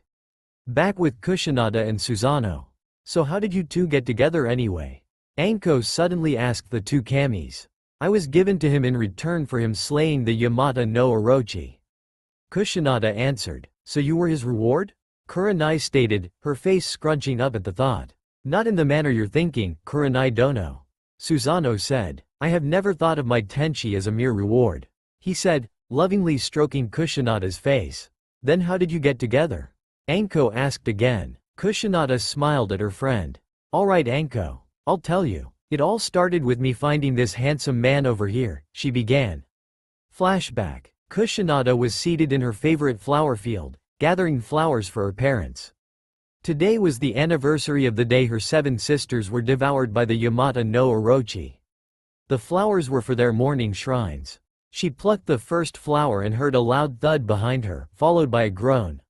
She turned around to see the most handsome man she had ever seen. He had long black hair tied back into a loose ponytail. His face was angled, his chin defined, with a noticeable layer of stubble. He was clad in white hakama and a deep red haori. His chest was exposed, revealing his muscled physique. Attached to his obi by a cord was a sake bottle, a katana on the opposite side. He was currently on his back, rubbing his eyes tiredly. "Damn, she didn't have to kick me out," he mumbled, not seeming to notice her.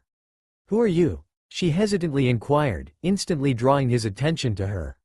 "Susanoo," he replied disinterestedly, thoroughly shocking Kusanada. She rapidly stood up and bowed lowly. "Susanoo-sama, I apologize for not recognizing you," she said, fearing his wrath. The kami of storms was known for his furious temper. She kept her head low, not daring to meet his eyes, or even gaze at his form.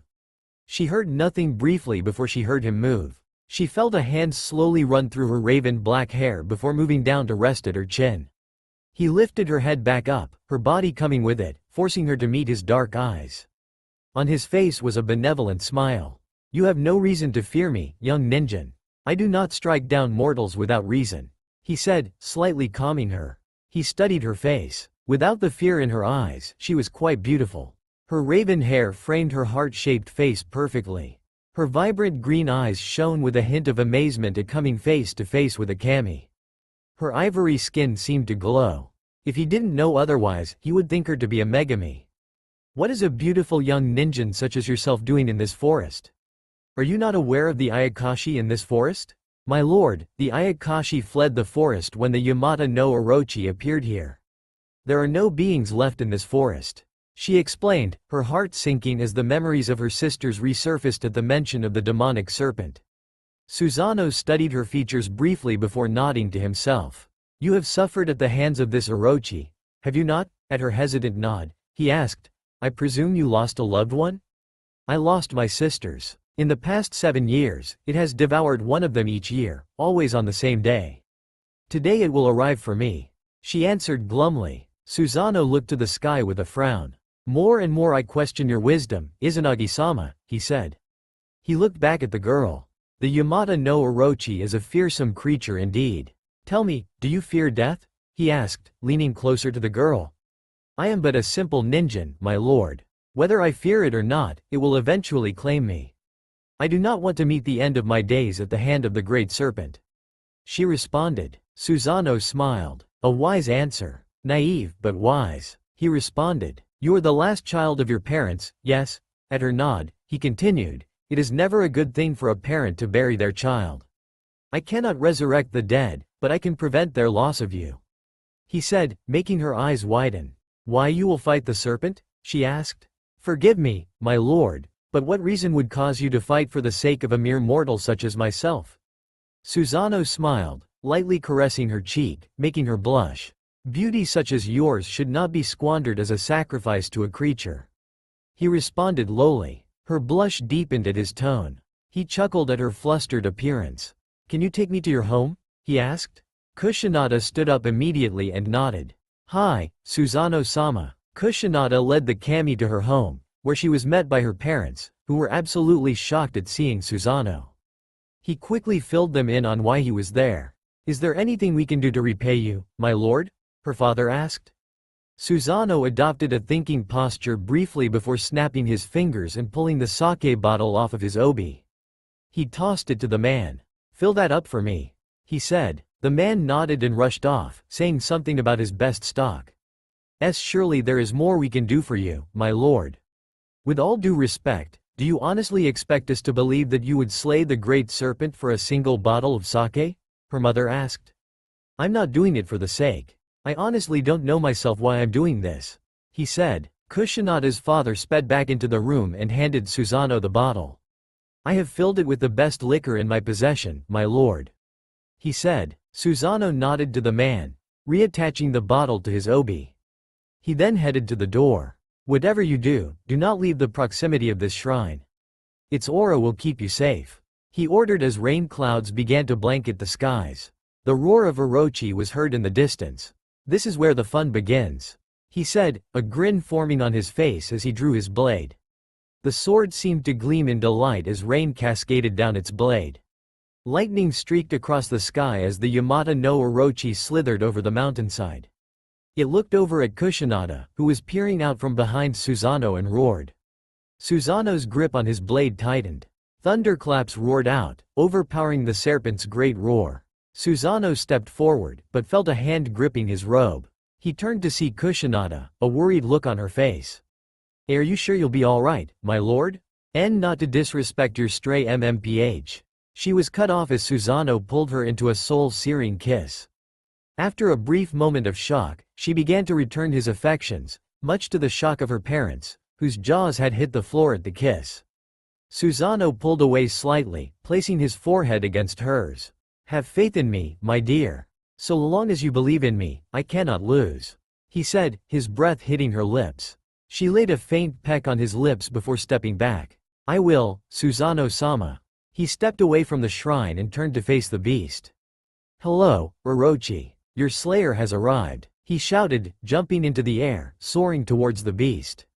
It immediately sent 4 of its heads after him. Moments before they reached him, however, 4 lightning bolts descended from the sky, striking the heads, paralyzing them.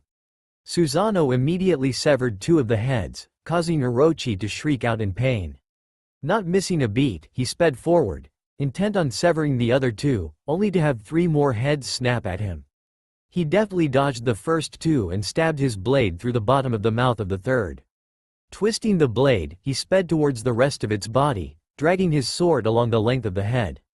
As he reached the juncture of the area connecting the heads to the bodies, he twisted the blade, severing that head as well. That's 3, he counted. The beast roared at the kami, sending all of its remaining heads after him.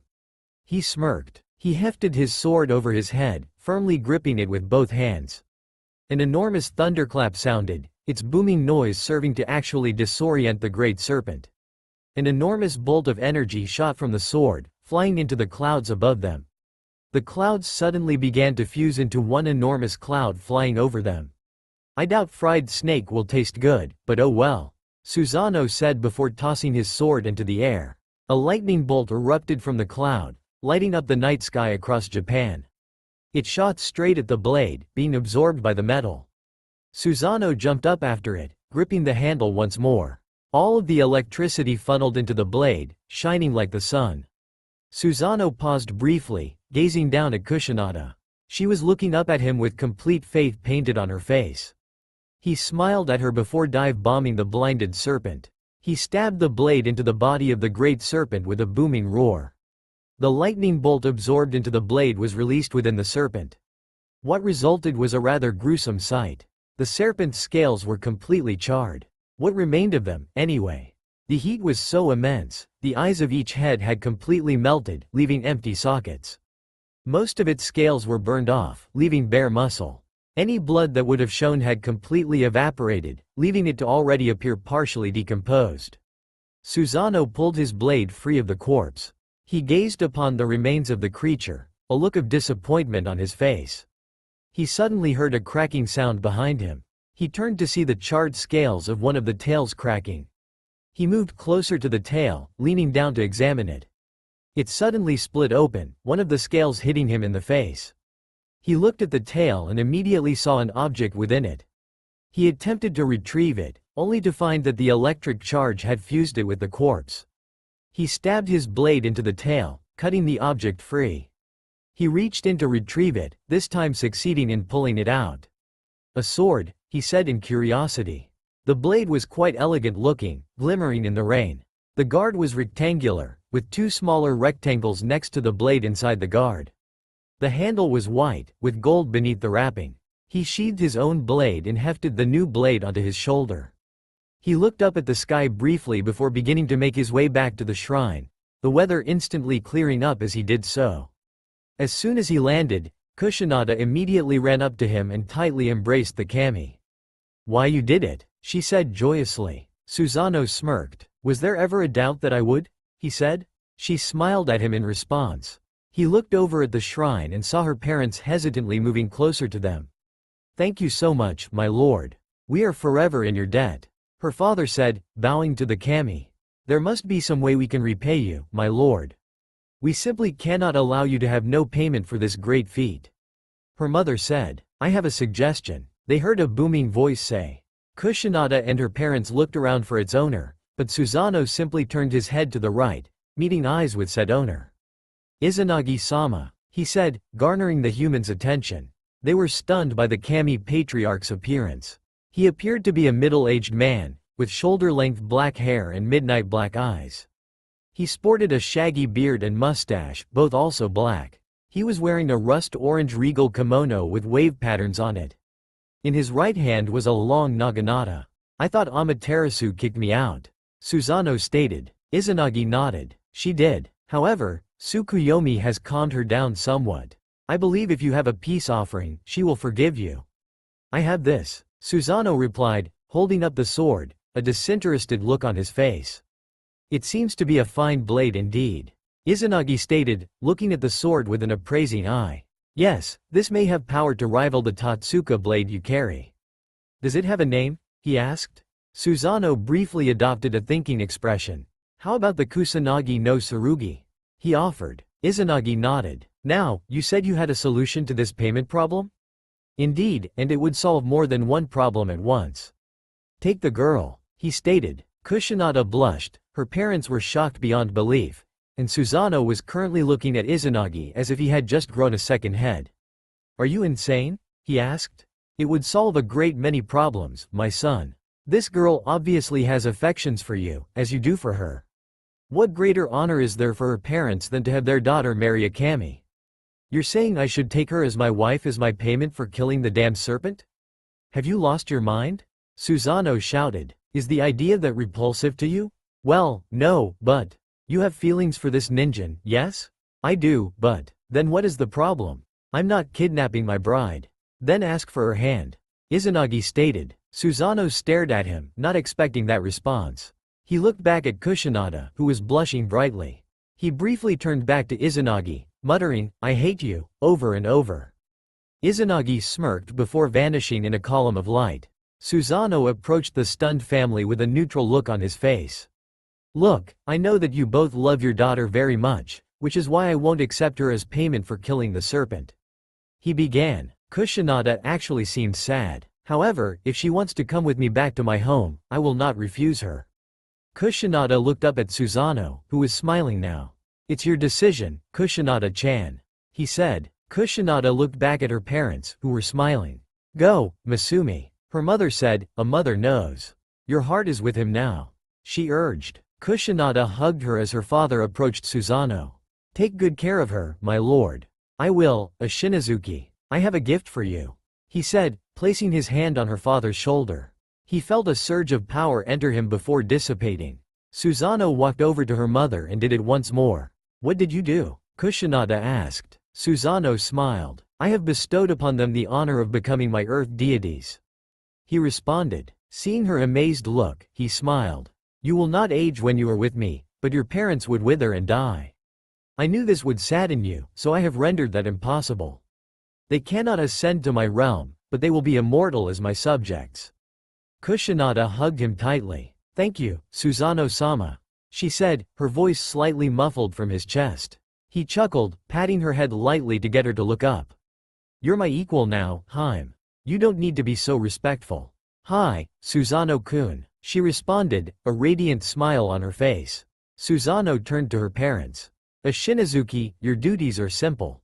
Guard my shrine as you have done throughout your life. We will come down to see you at your daughter's leisure." Her parents nodded. "Hi, Susanoo-sama." Kusanagi said goodbye to her parents once more before she was embraced by Susanoo. "Farewell," he said before they vanished in a bolt of lightning. End flashback. After that, I met all of the other kamis, and Izanagi-sama granted me kami status. Susanoo-kun gave Amaterasu the Kusanagi, and that's pretty much it. Kusanagi finished. "Wow," Anko said. "So you made her parents immortal?" Yugao asked. "Yes," Susanoo responded. "Could you do that to anyone?" she asked. "Yes, though they must be alive for it to work. Only Izanami Dono can resurrect the dead." Susanoo replied. "I know that you miss him, Yugao Dono, but resurrecting the dead can have harsh consequences, ones that no one can live with. It's best that the dead stay dead," he said. Yugao nodded. "I understand, You miss him," Kusanagi finished. She nodded. "Just how long ago was that?" Hannah asked curiously. "A long time ago. It was about 80 years before that Rikudo guy showed up," Susanoo stated, making everyone at the table, save for Susanoo and his wife, go wide-eyed. You guys have been married that long? Hana said. Kusanada nodded. Hi. The Rikudo Sennin first appeared to the people not long after Izanagi barred us from coming to the ninja realm. Why'd he do that? Anko asked curiously. You don't need to know. Susanoo replied quickly, his voice taking a harsh tone, unnerving the kunoichi. I'm sorry, Kusanada said, but it's not something we can tell you, okay? She asked with a smile. The other girls nodded. Anko, noticing the rather gloomy mood, decided to lighten things up. So how soon after that did you two do it? She asked, making Susanoo and Kusanada sputter. Namikaze home. Naruto was currently having the best day of his life. After getting ramen with his goddess girlfriend, Tsukuyomi decided to teleport them back to Naruto's house. Upon their arrival, she had pinned him to the sofa and begun to make out with him. This had been going on for the past 20 minutes, and Naruto for one didn't really care if it ever stopped. They were so engrossed in one another that they failed to hear the front door open. Amaterasu walked in, her date with Iruka finished, and immediately caught sight of them. She pondered what she should do before smirking evilly and going into the other room, leaving the young couple to continue their fevered make-out session. She returned holding a bucket of water. Moving closer to the couple, she proceeded to dump the bucket onto them, surprising them both. Naruto began to sputter as he saw Amaterasu staring at him, while Tsukuyomi glared at her sister. "Nei-san," Tsukuyomi shouted in protest. Amaterasu smiled. "Yes, Imouto?" she responded. "We were sort of in the middle of something, Nei-san." Tsukuyomi said. "I know, Imouto. I felt the need to interrupt." Tsukuyomi continued to glare. Naruto had taken off his jacket, which was sopping wet. Before any conversation could continue, Susanoo and Kusanada came in. Upon seeing them, Susanoo raised a brow. "Why are Imouto and my student wet?" He looked over at Amaterasu. Seeing the bucket still in her hands, he rolled his eyes. "I think you could have done a little better than that, Nei-chan." Amaterasu shrugged. "Whatever. How are you feeling, Gaki?" "Better. Still a little sore, though."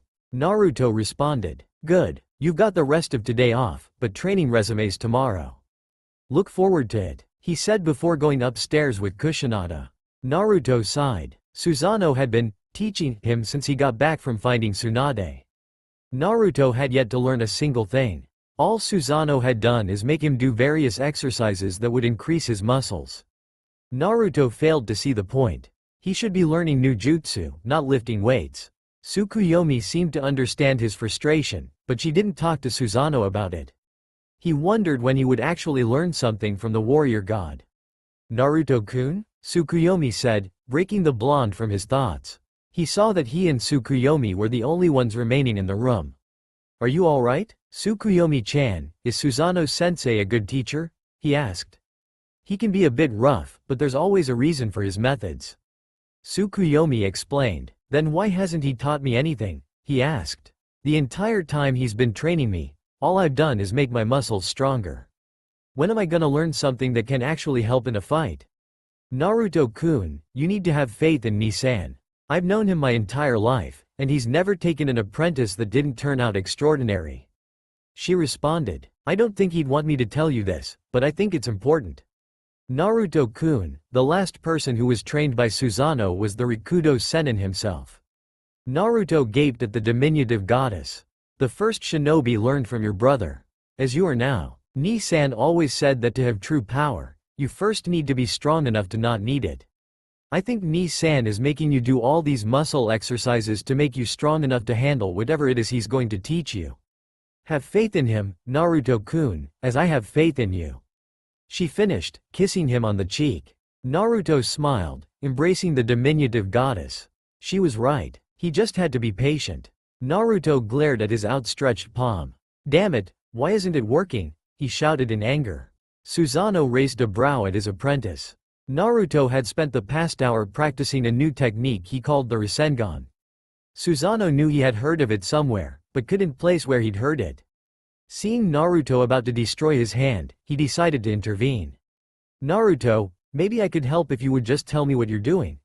Susanoo offered. "Arrow Sennin taught me this. I spin my chakra in my palm in a bunch of different directions and it forms a sphere of chakra that can tear through almost anything." Naruto explained simply. Susanoo blinked. That was simplified. The technique sounds like his namesake, a maelstrom of energy. Hey, maelstrom, looks like I've finally got your element, Naruto. Alright, Naruto, based off of what I'm seeing, your chakra control isn't really good enough to perform that effectively, he stated, making Naruto look down sadly. He placed his hand on the blonde's shoulder, making him look up. Don't worry, that will come in time. Just between you and me, my control is worst out of the three of us. In spite of that, I'm still considered the strongest of us. Naruto smiled at the Kami.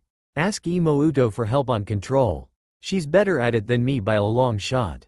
At Naruto's nod, he continued, now, I'll bet you've been wondering why I've just had you train your body, right? Another nod. I'd like to say it was because I had a plan, but it was really just to buy me time.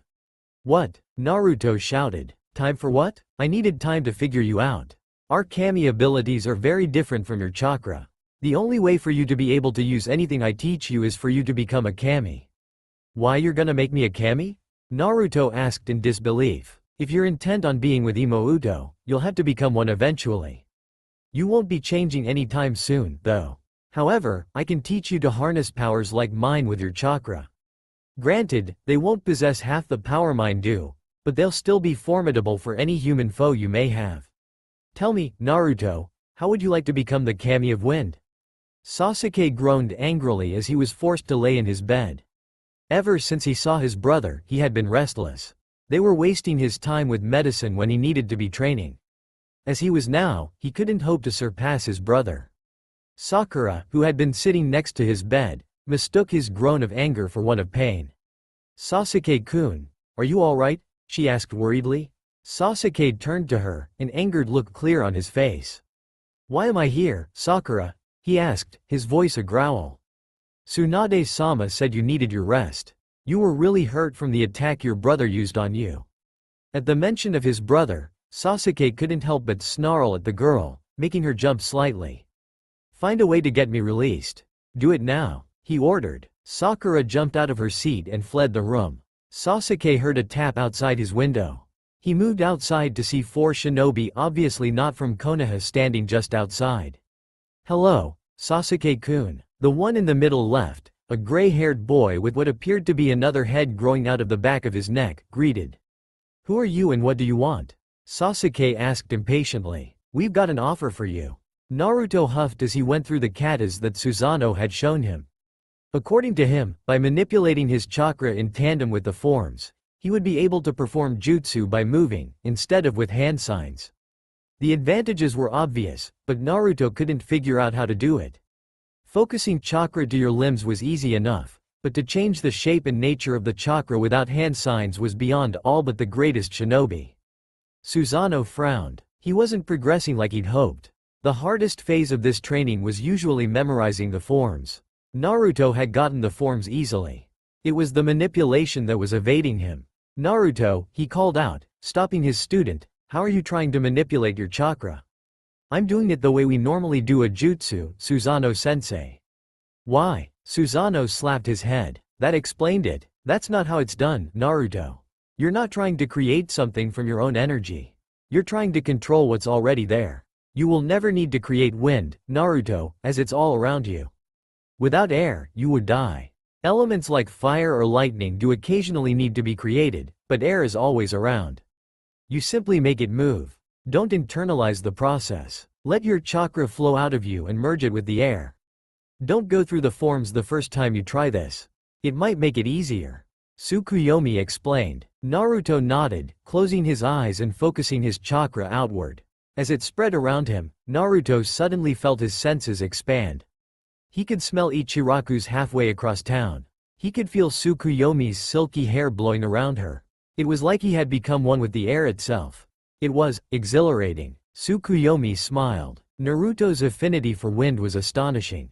He had so easily gotten past the block that shinobi were unable to. He was beginning to understand his element. Her smile widened as the wind began to coalesce around her blonde. At that moment, Naruto opened his eyes. It's working, Naruto exclaimed, seeing the wind begin to swirl around him. Tsukuyomi and Susanoo were smiling at the blonde, proud of his accomplishment. I'm not sure if it's the Kyuubi or his own natural talent, Susanoo said. gaining Tsukuyomi's attention, but his progress is amazing.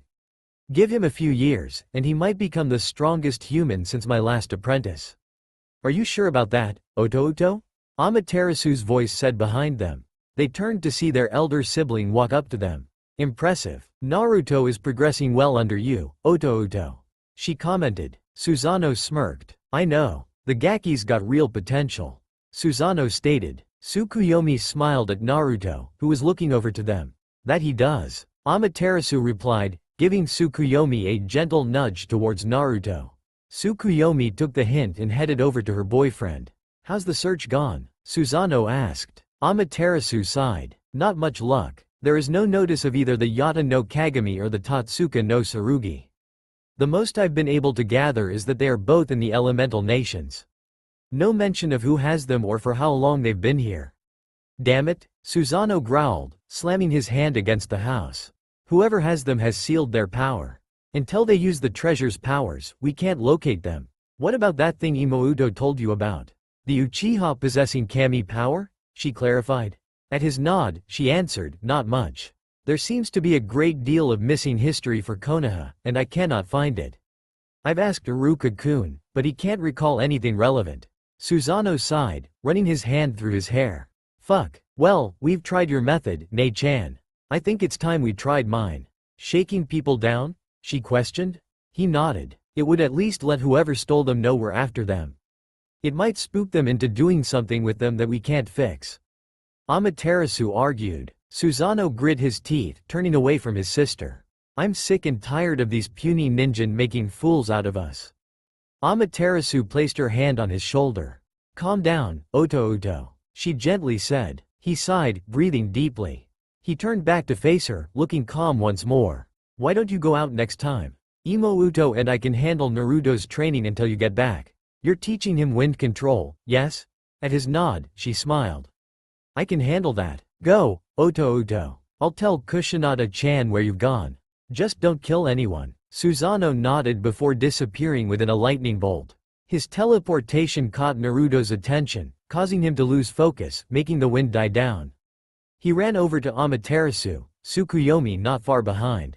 Where'd Susanoo-sensei go? He's going to look for his and Imouto's treasures. He left your training to me until he gets back. Amaterasu informed. Naruto nodded. Now, keep practicing. Naruto ran back into the clearing, intent on mastering it before Susanoo returned.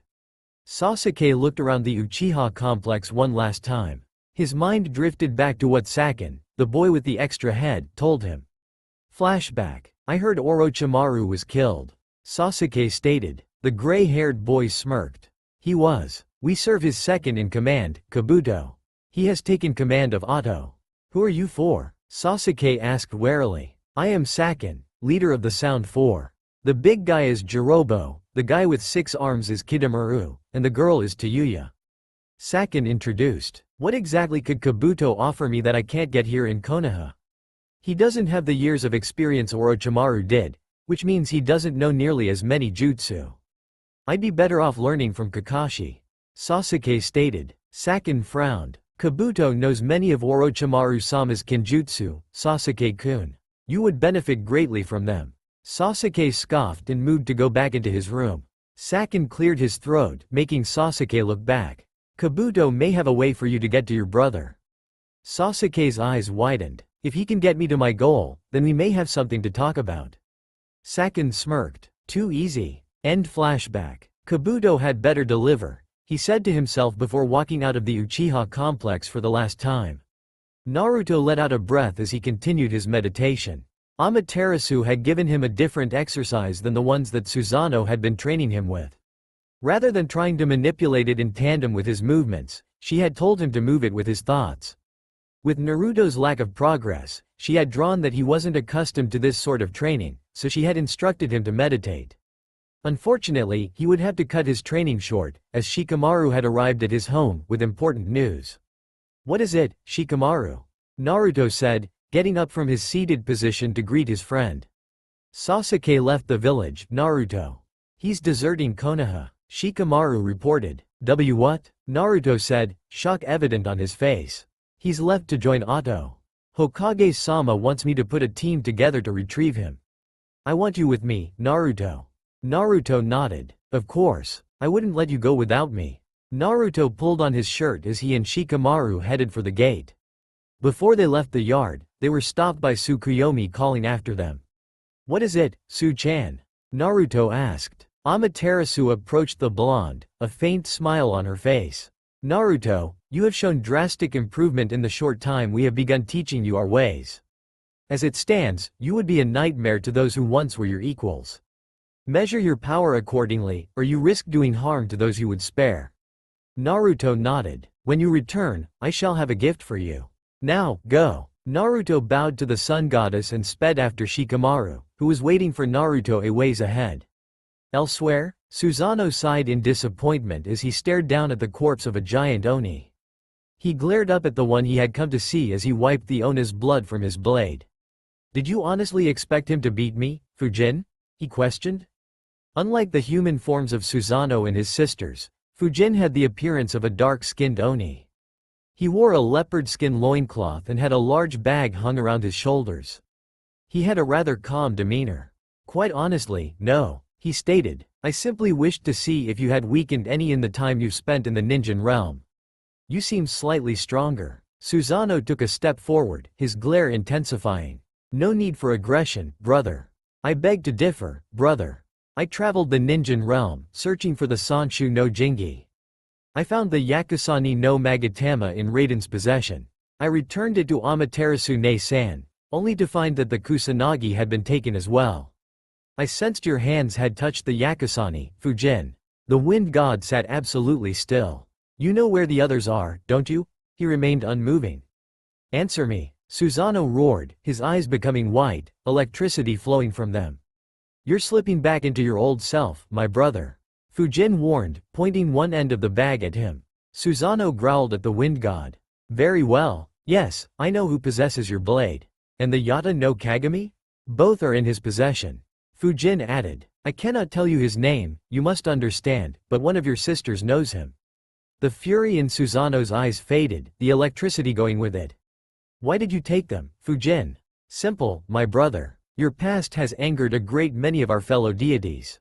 Did you honestly believe that, simply because of your newfound gentleness, that we would forget your past? You were a monster, my brother. You nearly damned myself and my siblings out of spite? You'd be surprised what anger can do to you, my brother.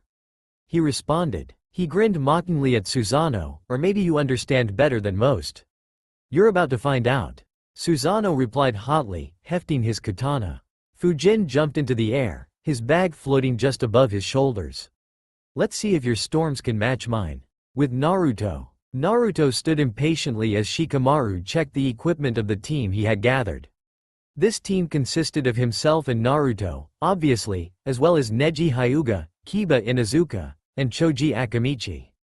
Once he had finished his inventory, he told them what their formation would be. As they sped through the forest, Naruto noticed something. As he moved, he could feel the wind wrapping around him, following his movements. Wow, looks like Susanoo-sensei's training really has paid off, he thought to himself. In time, they managed to catch up to the Oto Nin. To their confusion, Sasuke was not among them. They did, however, have a large coffin with them, seals covering it. I thought Susanoo-sensei had killed you. Naruto said warily. Sakon smirked. We have Kabuto to thank. You see, he learned how Orochimaru-sama's art of resurrection works, and saw fit to resurrect myself and my companions. We freed Tayuya here when we came to get Sasuke. He explained condescendingly. His mocking tone served only to anger Naruto. Where's Sasuke? Naruto questioned. Sakon said nothing, tossing the large coffin to Jirobo, who de-fly caught it before jumping away from the battle. Oh no you don't, Naruto shouted, running after the large teen. To everyone's shock, Naruto seemed to disappear completely. Behind them, the Sound Four heard a loud crack.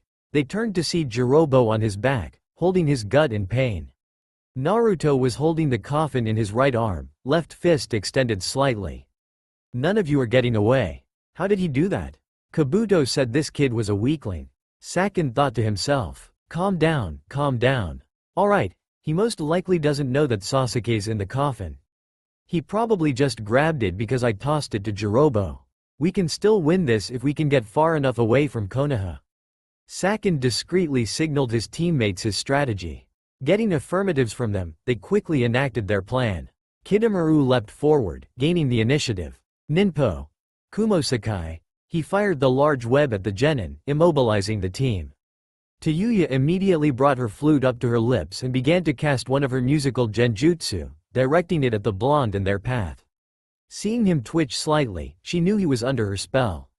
Nodding to Sakin, she maintained the illusion while he ran to the blonde, reaching for the casket. Much to his shock, however, an enormous burst of wind blasted him away from the blonde, who shook his head, trying to free himself from the genjutsu.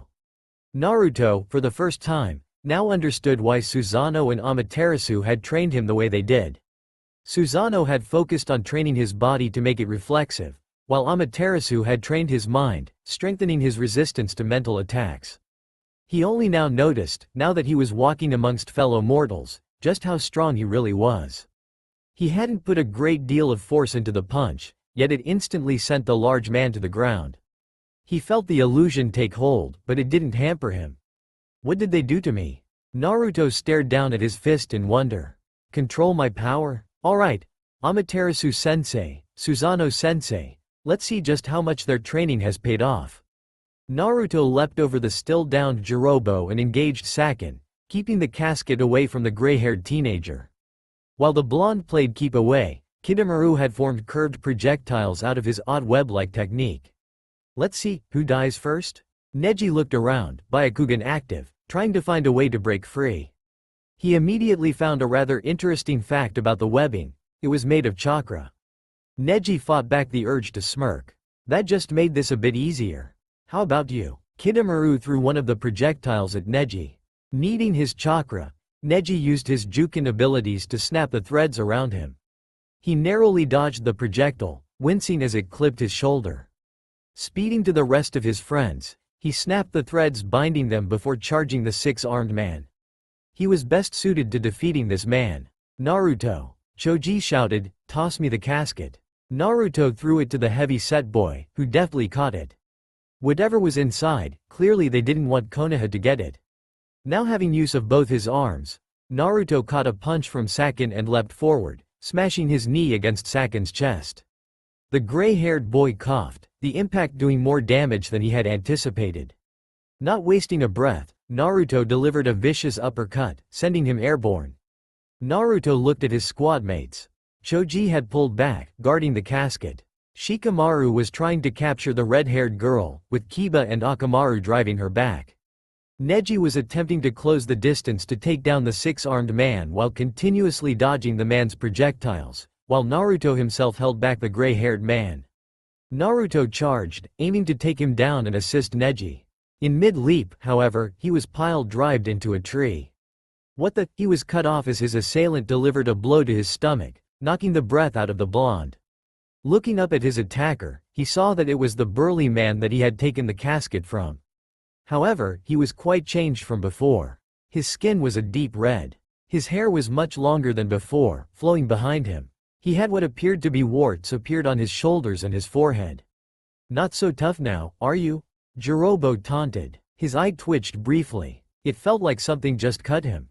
Passing it off as hitting a branch, he reared his fist back, ready to crush the blonde's skull, only for the slashing feeling to get worse. The blonde put his hand up against Hirobo's chest, as if to push him away. Jirobo laughed as he felt the blonde begin to apply pressure to his chest. No one so small would be able to move his large frame. He was broken from his thoughts when he suddenly found himself embedded in a tree. How did he move him? Naruto let out a breath. Susanoo's training was far more effective than he had realized. He dashed forward to the red-skinned teen and delivered a blow of his own to the teen's stomach. Not giving the man time to recover, he followed up with a final uppercut, knocking the man unconscious. He turned back to the gray-haired teen and blinked. Who was that next to him? Sakin fought back a shiver. The former leader of the Sound 5, now the Sound 4, was standing next to him. How are you still alive, Kimimaro? He asked. I move with my will. You have all grown weak in my absence. He rebuked. He stared at the blonde in front of them. You seem to have a unique power. He stated. It flows around you in a magnificent aura. He turned his head to the side slightly. Are you human? Yes. Naruto replied. But for how much longer? He found himself wondering. According to Susanoo, he would eventually have to become a god. Was that change occurring already? Was that what Kimimaro was sensing? Interesting, the white-haired man said. No matter. Human or not, you will die regardless. He dashed forward, catching Naruto in the chest with a kick. Naruto grabbed the leg as it impacted him, keeping him from being sent back. He firmly gripped the man's leg and effortlessly broke it, sending him to the ground. Impressive. Unfortunately, not nearly good enough. Naruto suddenly heard a sickly cracking sound. He looked down and saw the man's leg regaining its original shape. Kimimaro stood back up, stomping the leg a few times, testing its durability. Much better. He immediately drove his fist into Naruto's gut, pitching him up. He reached over to his shoulder and, to Naruto's shock, pulled a bone out of it. He swung it at Naruto, who narrowly avoided the makeshift blade, receiving only a cut on his shirt. What the hell was that? Naruto questioned, shock evident on his face. I am Kimimaro Kagaya. This is my Kekkei Genkei. The white-haired man said before charging forward, swinging for Naruto's neck. Naruto narrowly avoided the weapon, trying to find an opening in the man's dance-like movements. He jumped back, attempting to gain a bit of breathing room to reassess this new foe. Unfortunately, neither enemy would give him the time. Kimimaro charged forward, elegantly attacking the blonde. Naruto drew a kunai to block the bone blade. Parrying a slash, he kicked the white-haired boy back. Sakin immediately charged into the fray, protecting his former leader. Naruto immediately flung his kunai at him. Not prepared for the speedy projectile, he grunted as it impacted his shoulder. To Naruto's shock, a second body sprung out from the man. It caught the blonde by surprise, delivering a powerful right hook to his face. Gotta stay on guard, the second body mocked. Naruto frowned. Okay, no more Mr. Nice Guy. Naruto pulled out two kunai, tightly gripping their handles. He stared down his foes, trying to come up with a strategy. He needed a longer weapon. Wait. Susanoo-sensei can make bolts of lightning shoot from his hands.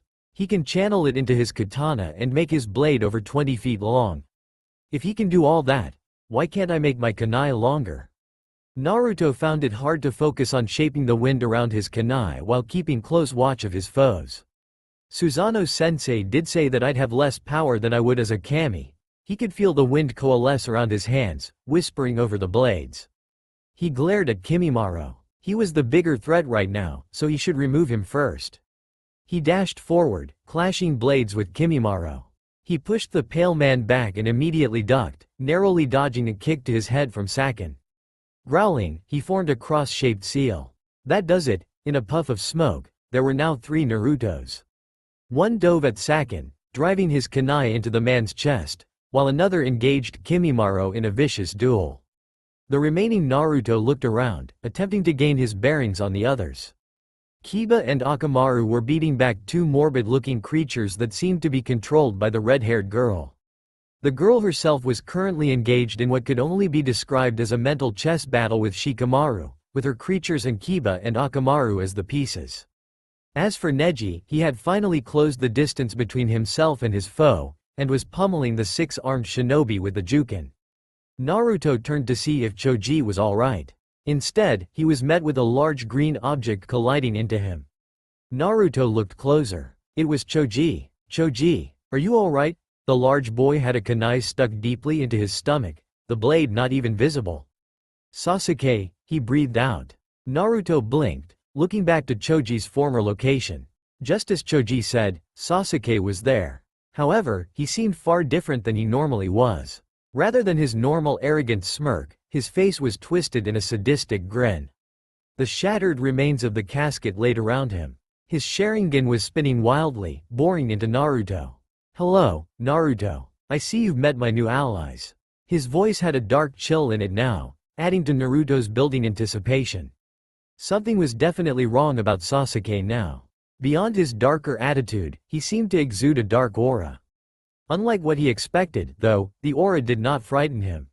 No, it seemed a drastic opposite. It was not unlike the auras around Tsukuyomi or her siblings, though it had a decidedly evil feeling to it. It was not malice, of that he was sure. There was no word for it other than evil. They have shown me the gateway to true power. And what sort of power is that, Sasuke? The power of your friends, of course. The power, he clenched his fists, of a god. A crimson flame erupted from Sasuke's feet, enveloping the Uchiha. In the flurry of the flames, Naruto made out only one distinct feature, his eyes. Sasuke's eyes had changed. They still resembled the basic shape of the Sharingan, yet the colors had changed. The whites of his eyes were now a midnight black, the only distinct color in his eyes being the red iris and the now purple tomo surrounding the pupil being violet as well. Finally, I have crossed into a new plateau of being. Take heart, Naruto, you shall have the pleasure of becoming my very first victim. The flames spiraled upward, eventually erupting over the forest, saving the trees from the blaze. They eventually shrunk, revealing Sasuke's form. He seemed to be wearing the flames as if they were an article of clothing, seeming to pay them no mind. He stepped forward, moving towards Naruto and Choji. Naruto blinked, suddenly noticing his clones had dissipated. He now found himself surrounded by enemies. He looked down at Choji. With that kunai in his gut, he was out of commission. Naruto was on his own. Too bad, kid, you've lost, Sakin taunted. As he leapt forward to deal the final blow, he found himself forced to dodge a fireball. Sasuke, what are you doing? Naruto is my prey, he shouted. I am the only one allowed to kill him. He twitched, seemingly shrugging something off. Sakin and Kimimaro seemed to notice the unknown thing as well, for they were now frozen in place. No one's killing Naruto while we're around, Shikamaru stated from above them, hands in the rat seal. Naruto smiled at his friend. How's Choji, Naruto? He's lost a lot of blood.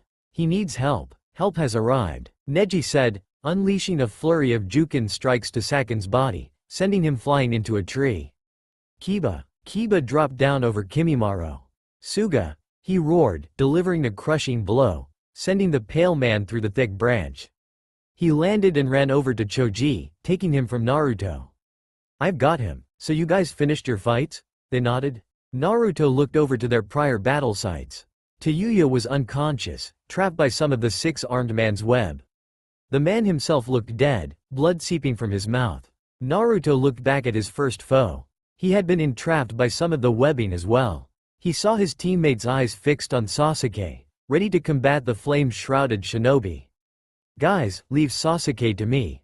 He stood up, staring down his former ally. Before either of them could make a move, a dark puddle appeared between them. A rather grotesque creature crawled out of it. His skin was a bright yellow, his head roughly the size of a large bird's. His body was roughly that of a small child's. It had an odd hunched-over stance, seeming to skip when it walked. It sped over to Sasuke, who decreased the intensity of his flames, now simply having a faint aura of fire around him. What is it, imp? He questioned, annoyed. Boss says to stop fooling around and leave. He doesn't want you catching one of the siblings' attention. Sasuke grit his teeth, glaring at the imp. I've been waiting to kill him for quite some time, and you think you can stop me, imp? He questioned. Before the imp could respond, he was incinerated. Sasuke grinned sadistically at Naruto. Killing you will be the perfect start of my new life. Not here, Sasuke. I'm not going to let you burn down the forest. Let's do this somewhere else. Sasuke nodded. Alright, but the humans stay here. He silently glared at Naruto's allies. Naruto nodded, waving off his team. Naruto, Shikamaru began, only to be cut off by Naruto. I need to do this, Shikamaru. Please, let me handle it.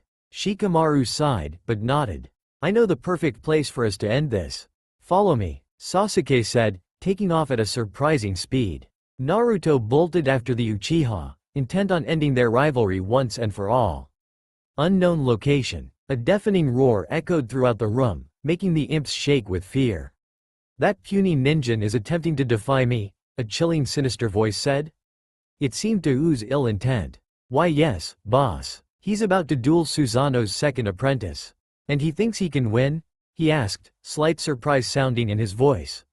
I might hate that bastard, but he's a brilliant fighter. All Sasuke has been given is an increased connection to the element of fire. I have no idea what Susanoo's apprentice has learned from him. He gestured to one of the Oni in the room. Bring Sasuke to me, unharmed. If he's dead set on attacking Susanoo's apprentice, I am going to have to train him myself. The large blue-skinned demon nodded, stepping into a large pool of shadows, vanishing. With Susanoo. You're very stubborn, brother. Susanoo commented, wiping a bit of blood from his cheek. He glared at the wind god, who floated just out of the range of his katana. I'm not stupid, Susanoo. I'm not a physically gifted kami. Not like you, but you don't have my skill with your element. Considering that I can do more with mine than you ever could with yours, I think it balances out. Susanoo cracked his neck, readjusting his grip on his blade. Are you going to tell me who has my sword, now? Not a chance, brother. Susanoo's gaze hardened, gripping his katana with both hands. Then you'll have to die, brother. With Amaterasu and Tsukuyomi. No, no, no. Amaterasu sighed, tossing weapon after weapon aside. Nei-san, be more careful. Tsukuyomi chided, catching every weapon tossed by her elder sister. I don't have time to be gentle, Imouto. We need to find it before Naruto gets back. I know, Nei-san, but these are sacred artifacts. Izanagi-sama won't be pleased if you break one of them. He'll forgive us, Imouto. She waved off her little sister's worries. Sometimes you're harder to deal with than Oni-san. Back with Naruto. Naruto found himself standing atop a statue of Hashirama Senju, the Shodai Hokage, staring down his rival, who was standing atop the statue of Madara Uchiha, directly across from him. He could see in Sasuke's eyes a dark power. He knew this wouldn't be an easy fight. Who gave you this power, Sasuke? He questioned. You said those guys from Otto showed you it, but I've trained with Susanoo-sensei long enough to know kami power. There's no way they gave you the power of a kami. If they were able to do that, they wouldn't have lost to us. I should have figured that training with those siblings would have smartened you up some. Sasuke said. True, they didn't personally give me the power, but they showed me how to get it. He smirked. You aren't the only one with otherworldly friends. Is he saying that there are other kami in our world? I'd better talk to Su-chan when I get back. Naruto kept his face stern, not willing to let Sasuke know of his shock. I suppose it doesn't matter, since only one of us will live past today. Sasuke nodded. Then let's end this. Sasuke rocketed off the statue, flames billowing behind him. He ducked into a forward roll, sending the flames right at Naruto with a kick. Naruto jumped up, narrowly avoiding the flames. He threw a kunai at the dark-haired Avenger, urging it along with a burst of wind. Unable to dodge in midair, he shot a fireball at the projectile, melting it before it made contact with him. Naruto groaned. This could take a while. Sasuke landed next to Hashirama's statue, frowning. He hadn't anticipated Naruto's reflexes to be so sharp. By all accounts, the Naruto that was a member of his team wouldn't have been able to dodge that blast. This would be far more difficult than he thought. While he had just as much power as Naruto did, his body wasn't as honed as Naruto's seemed to be. He would have to keep this battle at a distance. He jumped for Hashirama's head, firing another large blast at the blonde. Naruto whipped his hand as if to swat the flame away. A large current of air blasted the flames aside, shocking Sasuke. You might as well give up, Sasuke. Even if you have the power, you don't know how to use it. Naruto said, remembering Amaterasu's lessons. Susanoo had made him strong, while Amaterasu made him smart. He had power, and knew what to do with it. You can't beat me, Sasuke. Don't count on it, Naruto. Sasuke's Sharingan began to rapidly spin, flames surrounding his fists. Naruto focused inward, manipulating his chakra around him, coating his body in a shield of wind. They dashed forward, rearing their fists back. Just before they made contact, a dark pool opened between them, forcing them to stop in their tracks. A large blue demonic creature stepped out of it, turning around to face Sasuke. Boss says come. It spoke in an odd dialect, one unfamiliar to Naruto. It was some perversion of Japanese.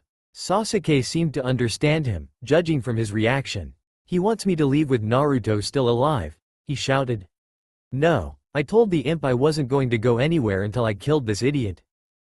He was interrupted by the creature's loud roar. Naruto only then noticed the large club in the beast's hand, for it brought it down on the Uchiha's head, instantly knocking him unconscious. He reached down with his meaty hand and grabbed Sasuke, holding him in his iron grip. The creature turned back to him with a dumb smile. Bye, it uttered before being swallowed by another black puddle. Naruto huffed, falling onto his butt. What the hell was that? He wondered aloud. He had so many questions, and no answers before him. He really needed to talk to Tsukuyomi when he got back. Naruto groaned, standing back up. Gotta get to the others. Konoha. Naruto laid on his couch as Tsukuyomi gently ran her fingers through his hair.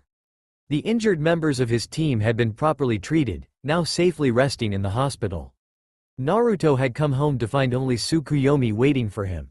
According to her, Susanoo was still out searching for their treasures, while Amaterasu was out looking for something else.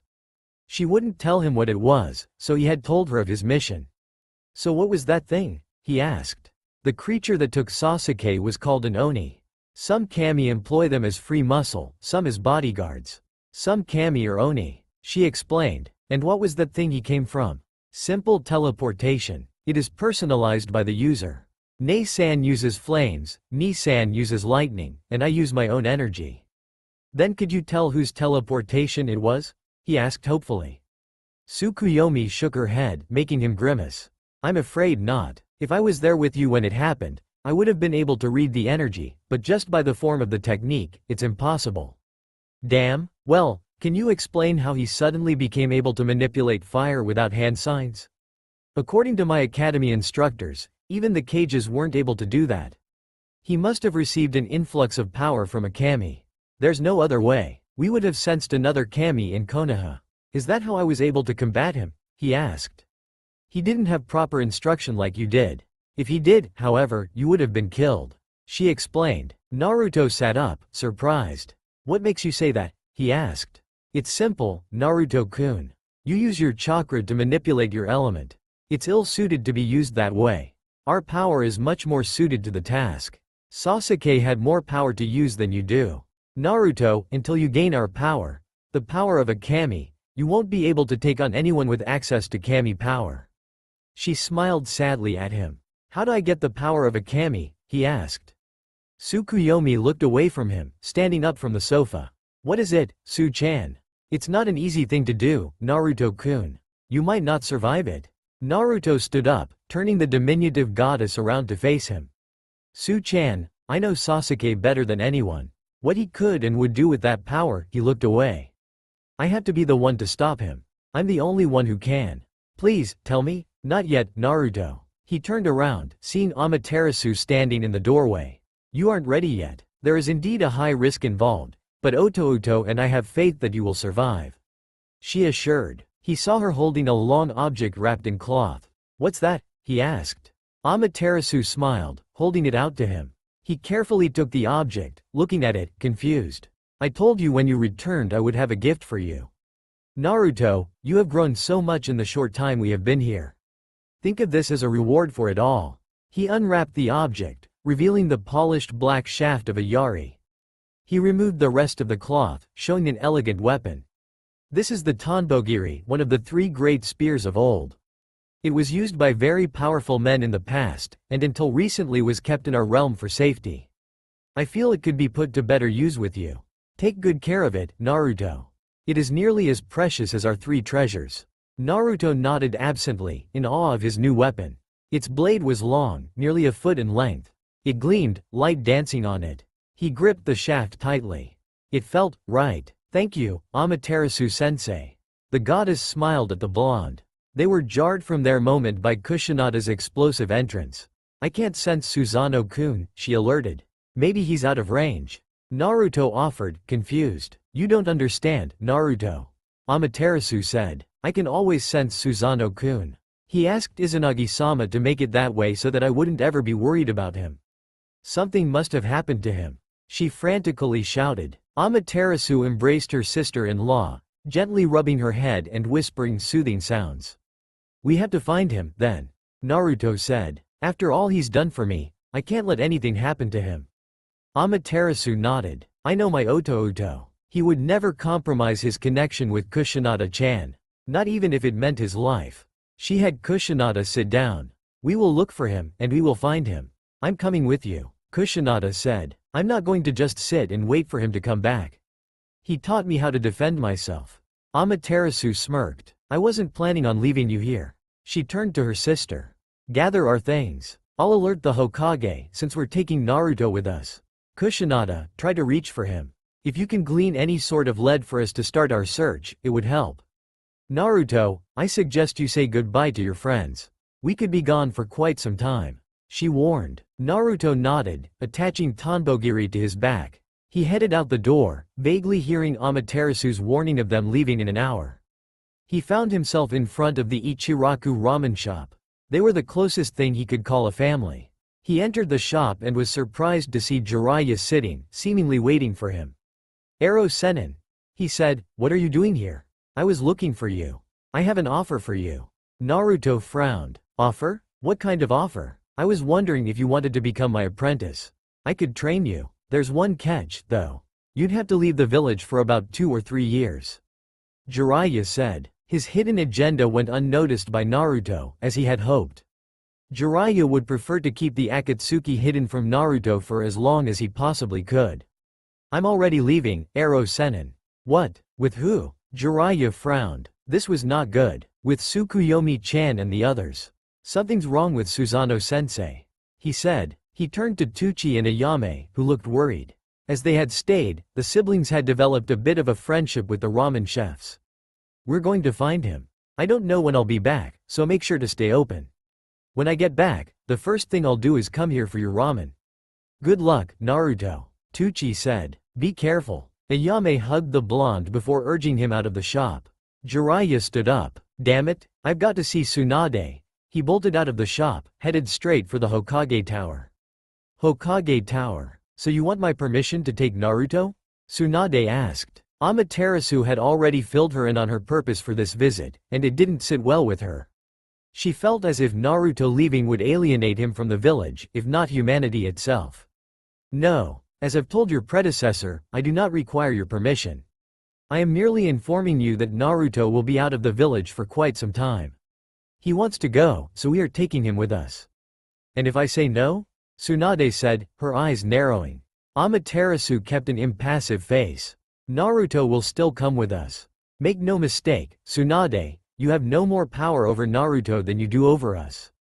The Kyuubi is, and has always been, our responsibility. The fact that you think you can control it is hilarious. I warn you now, stop with the grandstanding. It only makes you look sad." Tsunade grit her teeth, infuriated at the goddess's tone. Amaterasu was speaking to her as if she were some animal who barely understood what she was saying. "Fine, he can go. Just keep him safe. He's safer with us than he ever was here," Amaterasu stated before vanishing in a swirl of flames.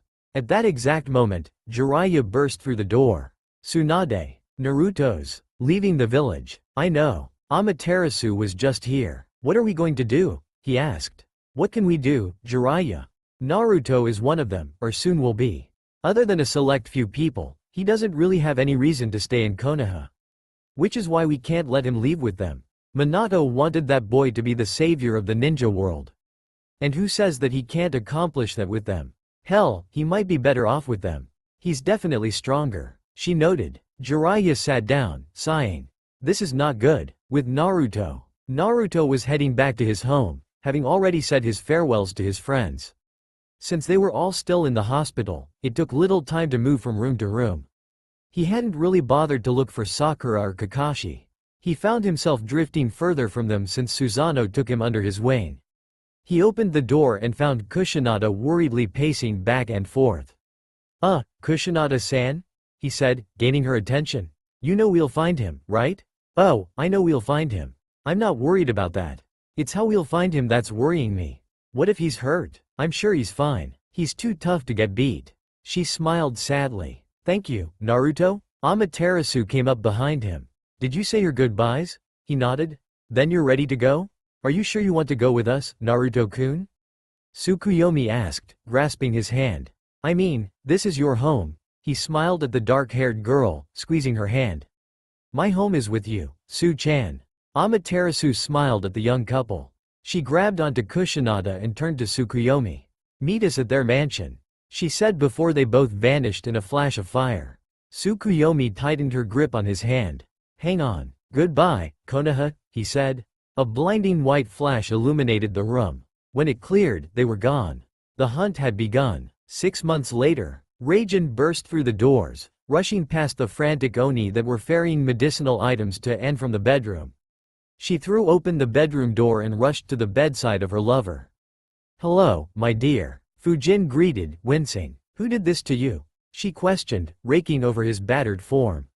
He had large gashes all over his torso, his left arm had been cut off at the elbow, and there was a large slash mark across his face. In spite of the heavy wounds, he seemed unconcerned. "Don't bother, my dear. There is no point attempting revenge." "You killed them?" she asked hopefully. He shook his head. "No, but he did not escape unscathed. If I had more time," he coughed, wincing as the wounds on his torso burned. "Please, Fujin-kun," she said, grabbing hold of his hand. "Please, tell me who did this." He closed his eyes, sighing. He pulled on her hand, beckoning her towards him. She leaned closer to him, her concern for his well-being obvious on her face. "Susano," he admitted. She stood up and was about to storm out of the room when he tightly grabbed her hand and slammed the door shut with a burst of wind. "Don't go after him. Our poor judgment led to us making a deal with that stupid ninja and nearly killing an entire country. I paid my price for my hubris." He looked over to his missing arm. "You aren't going to restore it?" she asked. He smiled at her. "Not for a while, at least. I can make do with one arm for now." He lifted her hand to his face, kissing it. "Don't pursue this. I'm still alive." She frowned slightly, but nodded. "So what are we going to do now?" she asked. Strategy was always his forte, not hers. "Break contact with the ninja. Susano knows who has the treasures, but I didn't tell him who stole them." She nodded. "He's likely too wounded to go after them, though." "Where were his sisters before you came here?" he asked.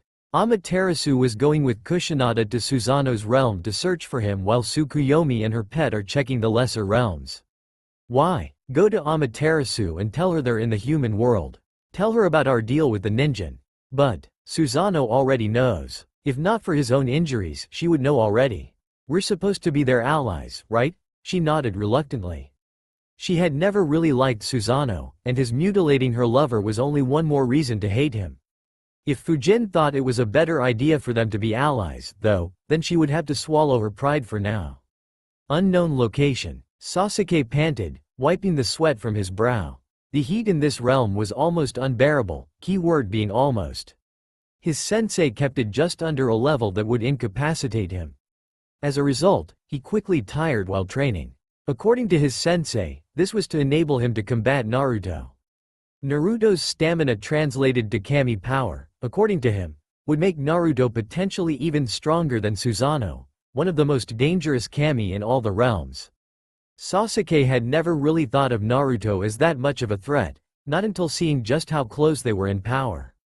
"Giving up?" his teacher asked, brow raised. Sasuke shook his head, rolling his shoulders.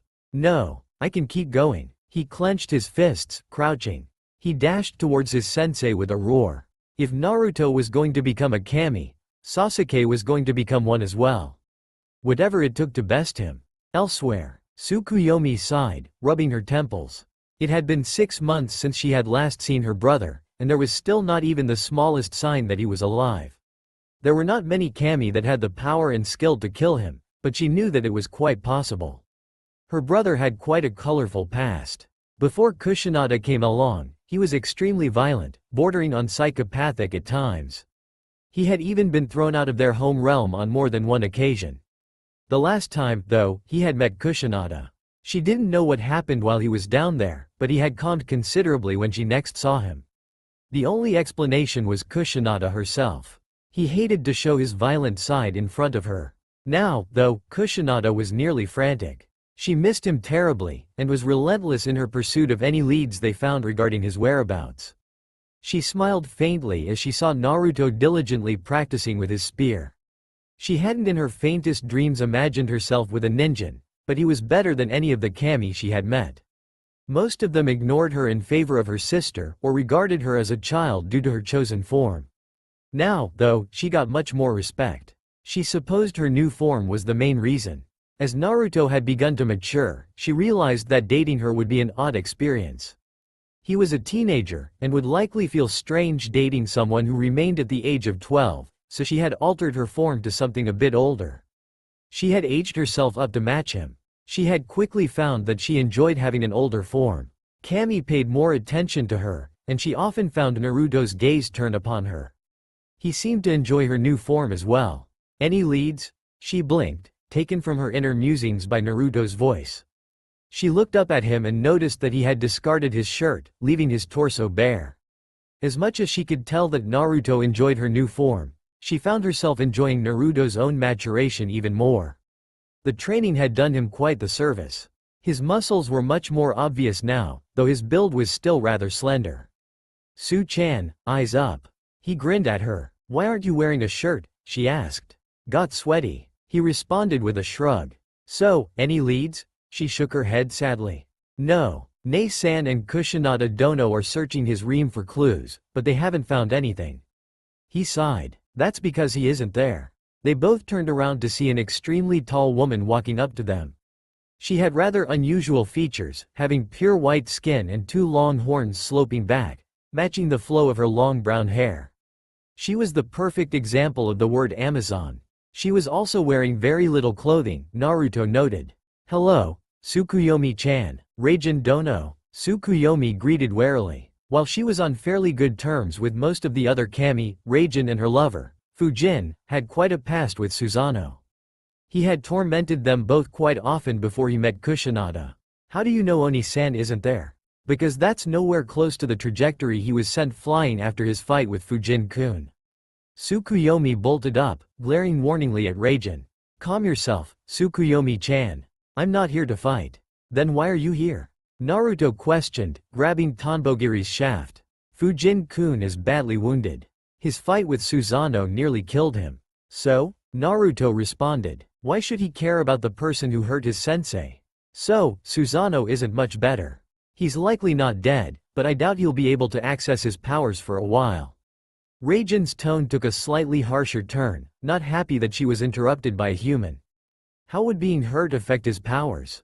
Only two kami are nearly omnipotent, Naruto-kun.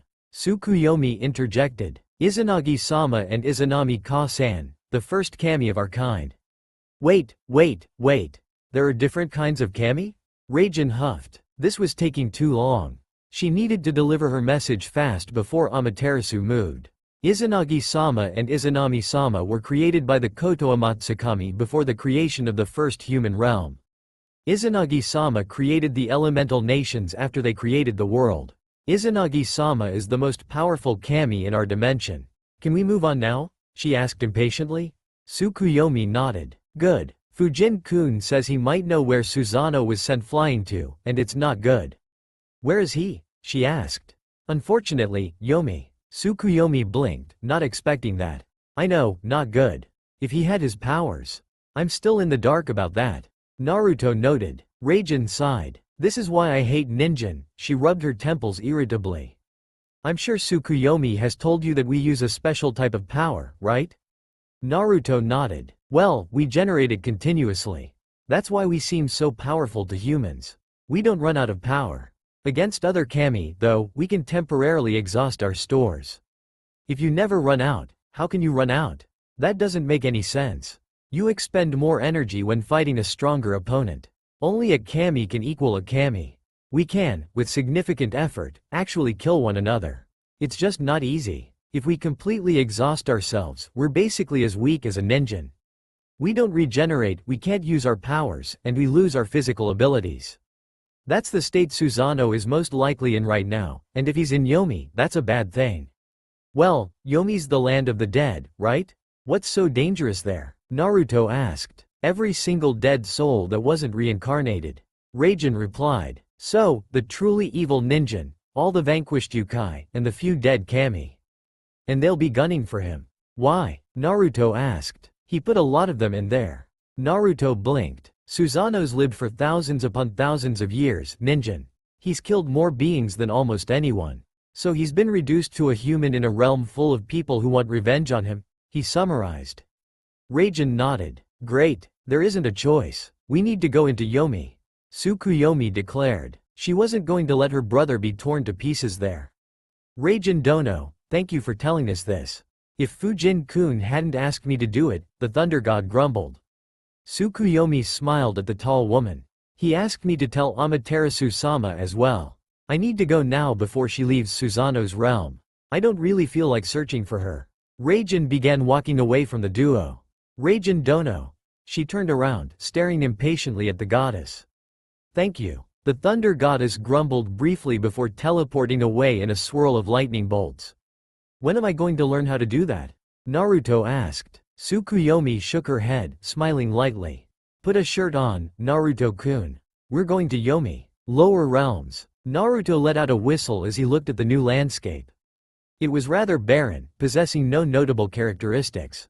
He found that surprising in itself, as all of the landscapes he had seen since traveling to the realm of the kami had astounding features, some of which seemed impossible. Waterfalls with no source, a perpetual night sky, even a realm with no ground, but none of them were this boring. Su-chan? Where are we? The lower realms. It's a dimension below the kami dimension. It's home to the Oni. It's also the only way to get to Yomi. She answered, looking just as amazed by the landscape as he was. I've actually never been here myself. She admitted. How come? Naruto asked. He then jumped as a loud roar erupted behind him. He quickly turned around and immediately had to dodge a giant club sent crashing down atop him. He pulled Tonbogiri off his back, preparing to do battle with the creature. He recognized it as an Oni, similar in appearance to the one that took Sasuke in their last battle, though this one was easily twice as large. Well, I guess that question just answered itself. He blinked as the Oni roared at him again. He's got quite a set of lungs on him. The Ona's loud bugle was apparently not to intimidate him, as several more Oni of various size, shape, and color suddenly appeared, seemingly out of nowhere. Su-chan? What's going on? Oni are territorial, Naruto-kun. Tsukuyomi crouched slightly, her hands beginning to shimmer as she summoned her power. They don't like outsiders, so we're going to have to fight our way to the gate, then? He asked. Tsukuyomi nodded. Naruto smirked, gripping the shaft of his spear tighter. Well, then, this is the perfect chance to see how much stronger I've gotten since my fight with Sasuke. He spun Tonbogiri, bolting towards the Oni.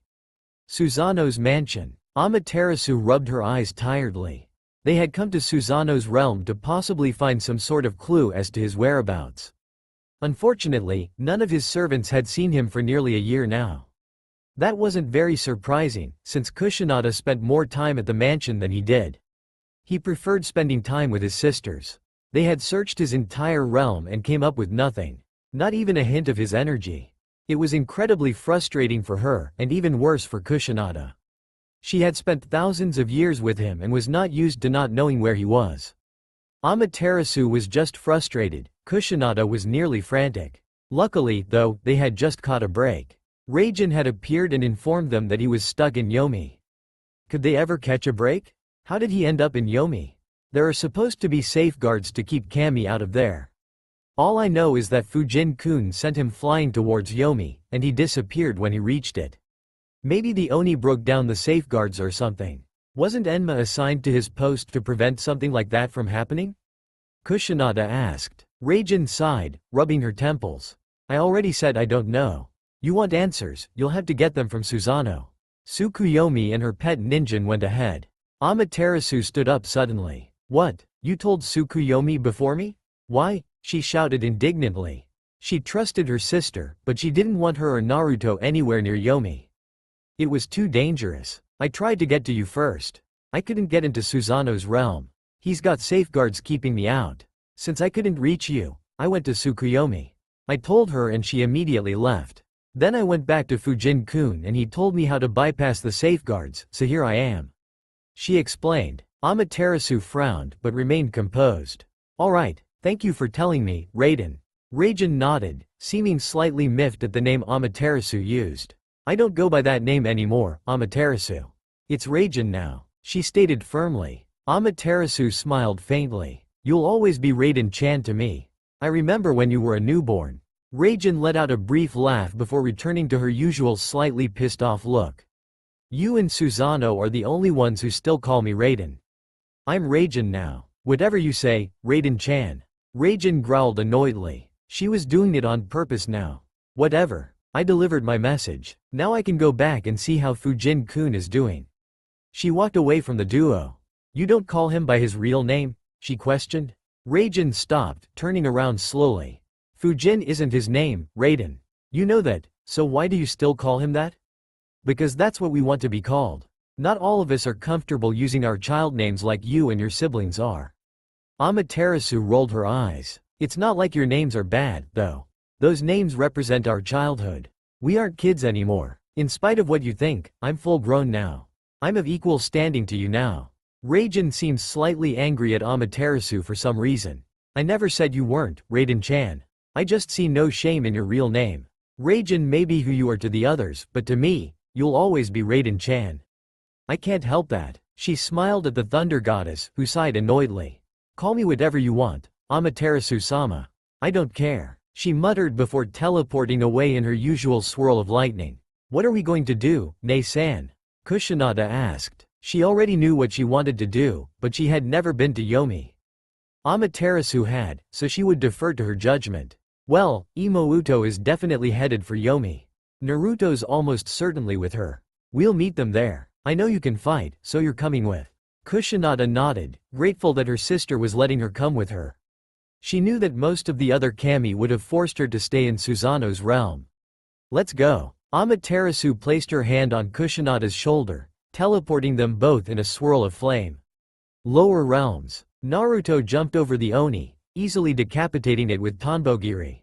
He deftly spun the long spear, sending an arc of wind off of the blade to sever the limbs of several more Oni.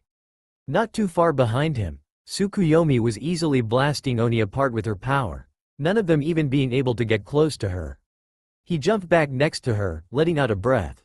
Do these things ever give up? He asked. She shook her head. Most Oni are incapable of higher brain functions. The more intelligent ones are usually servants and advisors to the kami, while the simpler ones are just muscle or training partners. And the smart ones don't object to this? He asked, stabbing an Oni that approached in the throat. A few did, at first. They didn't live very long. Naruto, you must understand, Izanagi-sama is very powerful, even by kami standards. The difference between Oni-san and him is like the distance between you and me when we first met. Naruto blinked surprisedly at her for a moment. Wow, he said, there is a reason he rules over the kami, Naruto. Remember, he created the elemental nations. They noticed that they had reached their objective and ornate gate. Naruto noticed the Oni wouldn't come near them now, staying as far away from the gate, and thus, them, as they could. It's all so weird, Su-chan. He said, placing his spear against his shoulder. I mean, yeah, it's been 6 months, but it's just mind-boggling that you're so casual about all of the stuff this guy can do. I wonder if I'll ever get used to it. Naruto, she smiled at her boyfriend, you will. You're far more comfortable with this than you were when we first met. You've taken to your life with us quite well. He placed an arm around her.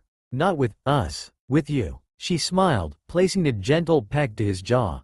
Naruto was 14 years old now, and his following of Susanoo's training schedule for him had drastically changed his form. He was much taller, roughly 5 feet 5 inches, and had developed quite a bit of muscle, though his build had remained thin, aiding in his agility. His attire had changed as well, wearing a variation of his usual orange jumpsuit. It consisted of black pants, a black and orange zipped-up coat, and, notably, he no longer wore his headband. Naruto had stopped wearing it only recently, reasoning that it wouldn't be right serving the village with his power. No human would be able to equal him. With Susanoo absent and Amaterasu searching with Kusanada, Tsukuyomi had taken over his training. In spite of their relationship, she was quite tough on him, almost as demanding as Susanoo was. Her reasoning for this, when asked, was that he would be facing beings nearing godlike power, and she didn't want him to die. So, he began, looking up at the large gate before them. How do we get in? Naruto approached the gate hesitantly. It was astoundingly large, easily dwarfing Konoha's gate. Naruto had to wonder what the gate was made to keep out, or in, that necessitated something so large. Before Naruto could come within reaching distance, a giant hand slammed down in front of him, narrowly avoiding squashing him. He jumped back, surprised, and looked up. The creature that belonged to that hand was easily as tall as the gate. Its skin was orange, like a flame. Its eyes were bright yellow, seeming to glow with anger. He had a long beard that somehow made him seem even more intimidating. He snarled down at them, revealing his fangs. Only the dead may enter Yomi, he roared. Tsukuyomi stepped forward, placing a hand on Naruto's shoulder. Enma Dio. I am Tsukuyomi no Mikoto. youngest of the Sankizoku no Kodomo, she shouted, her voice echoing in absolute authority. Tsukuyomi no Makoto? The large being crouched down to better examine the goddess. Upon seeing her, they let out a booming laugh. I'm sorry, Tsukuyomi no Makoto-sama. You look older than I am used to. What brings you to my domain? His tone was highly polite, a stark contrast to his demonic features. I was told by Reijin Dono that my Oni-san was launched into Yomi during a battle with Fujin Dono. We need to retrieve him. The large man nodded. Of course, Tsukuyomi no Makoto-sama. You must understand, I cannot sense you or your siblings. I am sorry for not seeing your brother. He bowed apologetically. There's no need for apologies, Enma Dio. You are a deity, not a kami. You need not fear me or my siblings. She assured. Would you object to my bringing Naruto in with me? She gestured to Naruto, who was still staring amazedly at Enma. Of course not. You will watch him, yes? She nodded. Then I have no objections. I only ask that you not instigate Amatsu Mikaboshi-sama. He has been quite violent lately. She nodded. I only wish to bring my brother back to our family. Will you open the gate? He nodded, standing back up to his full height. He turned around to the large gate and grabbed onto two large chains attached to each door. He pulled the door open, grunting. The doors slowly opened, creaking from disuse. When the opening was wide enough, Tsukuyomi and Naruto headed through. Thank you, Enma Dio. Please watch for our return. I do not wish to spend any more time than necessary in here. The large man nodded, closing the gates behind them. Wow! Naruto looked around the disturbing landscape that was the underworld. It was pitch black, open flames scattered across the landscape being the only source of light. Bones and tattered clothes littered the ground, slightly disturbing the blonde. This wasn't what I was imagining when you said this was the underworld. I mean, it's kinda creepy, but I was imagining people being tortured, axe-crazy demons. Tsukuyomi nodded. Most ninjin do. Being sent to Yomi simply means, for ninjin, that they were not deserving of reincarnation. For one reason or another, they weren't virtuous enough to deserve another life. It is not synonymous with eternal suffering, though it is not an easy place to live in. Some even prefer Yomi to the other realms. Who would prefer being in the underworld? Naruto asked. Amatsu Mikaboshi. She replied. He's a very powerful kami, almost as strong as Ne-san. His domain is the stars, and he's the only inherently evil kami. He's evil? Oni-san has had quite a violent past, Naruto-kun, but he was never called an evil kami. To be deemed an evil kami, one must have never done a good deed. He has a lasting hatred of Ne-san and Oni-san. He doesn't seem to mind me, though, she added, sounding mildly confused. I'm starting to see a pattern here, Su-chan. They hate your brother, either love or hate your sister, and don't mind you. Tsukuyomi nodded. That's pretty much how it is with us.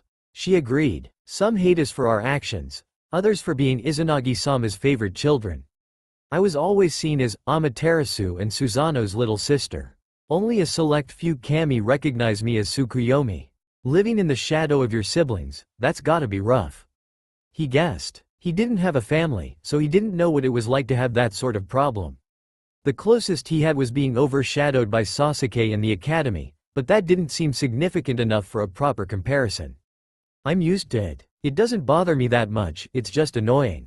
She assured. So where do we start? Naruto asked. There weren't any signs that he could see that pointed to Susanoo's whereabouts. Well, if Reijin Dono is to be trusted, then Oni-san is without his powers. That means that we can't track him by his energy.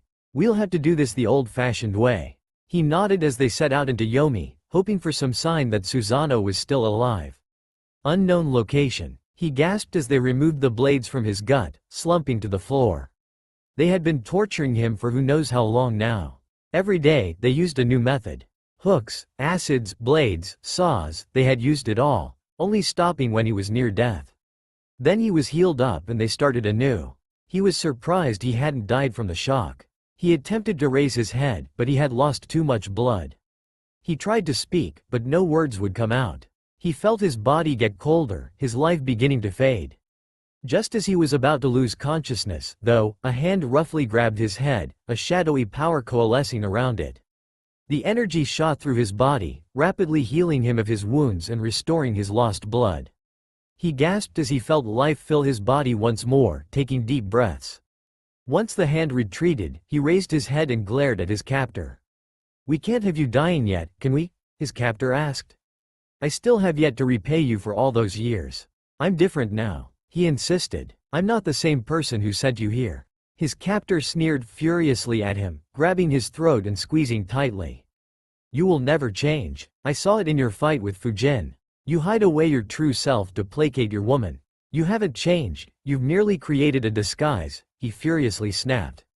He released his grip on the captive's throat, making him cough as he took in a breath. "You hid your true self so that she wouldn't leave you. Now you try to make everyone believe you've changed from the monster you truly are. You were a monster, but now you're just pathetic. A pathetic kami hiding his inner rage." He bolted forward, his restraints keeping him from attacking his captor.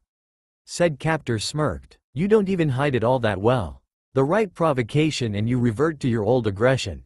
Consider yourself lucky that I'm restrained, Amatsu. As soon as I get free, I'll pay you back for all the hell you've put me through." "Oh, I don't think that your woman would approve of that," he taunted. His captive grinned darkly. "No, she probably wouldn't, but she knows how vindictive I can be. She'd understand. If not, I can wait for her to forgive me." "You sound so confident that you'll get free," the captor said. "You know my sisters, Amatsu. They'll find me, free me, and then I'll kill you." "Ah, but Amaterasu won't enter Yomi. She is the sun goddess, after all. Why would she enter a place of darkness?" "Because I'm in here. My sisters and I share a bond that you will never understand, Amatsu. They would do anything for me, and I would do the same." The captor scoffed, turning away from him. "We'll have to wait and see, won't we?" He grabbed the door, turning back around to face the captive's tormentors. "Increase the number of blades. He can handle more." The Oni nodded, pulling out a tray full of ebony blades. The man grinned sadistically at his captive. "Try not to scream yourself hoarse." He pulled the door shut behind him, hearing his captive cry out as he left the hallway, grinning. Susanoo slammed the pommel of his blade against his face, crushing his nose. He immediately followed up with a powerful kick to his side, audibly cracking a few of his ribs. As he squirmed trying to reset the bones to speed up his healing, Susanoo reached down and picked him up by his neck and proceeded to drag him to the edge. He held him out over it, preparing to drop him. It was at that moment that he saw his grin. That sadistic grin that never went away, the expression that made the other kami question if he was really related to Amaterasu. "You wanted a duel, you got one.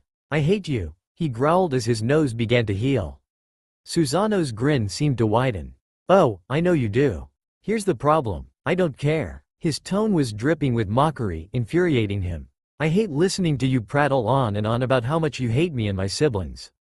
I hate listening to you complain about your lack of notoriety amongst the humans. You talk too damn much." He tossed him to the side, keeping him on the plane. He sat up, wincing as his ribs creaked in pain. "So now I'm gonna fix that." He looked up at Susanoo, seeing his grin go from being sadistic to absolutely psychotic.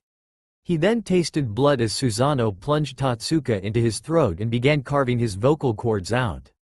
His mouth gaped open in a silent scream. He watched in horror as Susanoo pulled them out of his throat, gleefully incinerating them with a blast of lightning.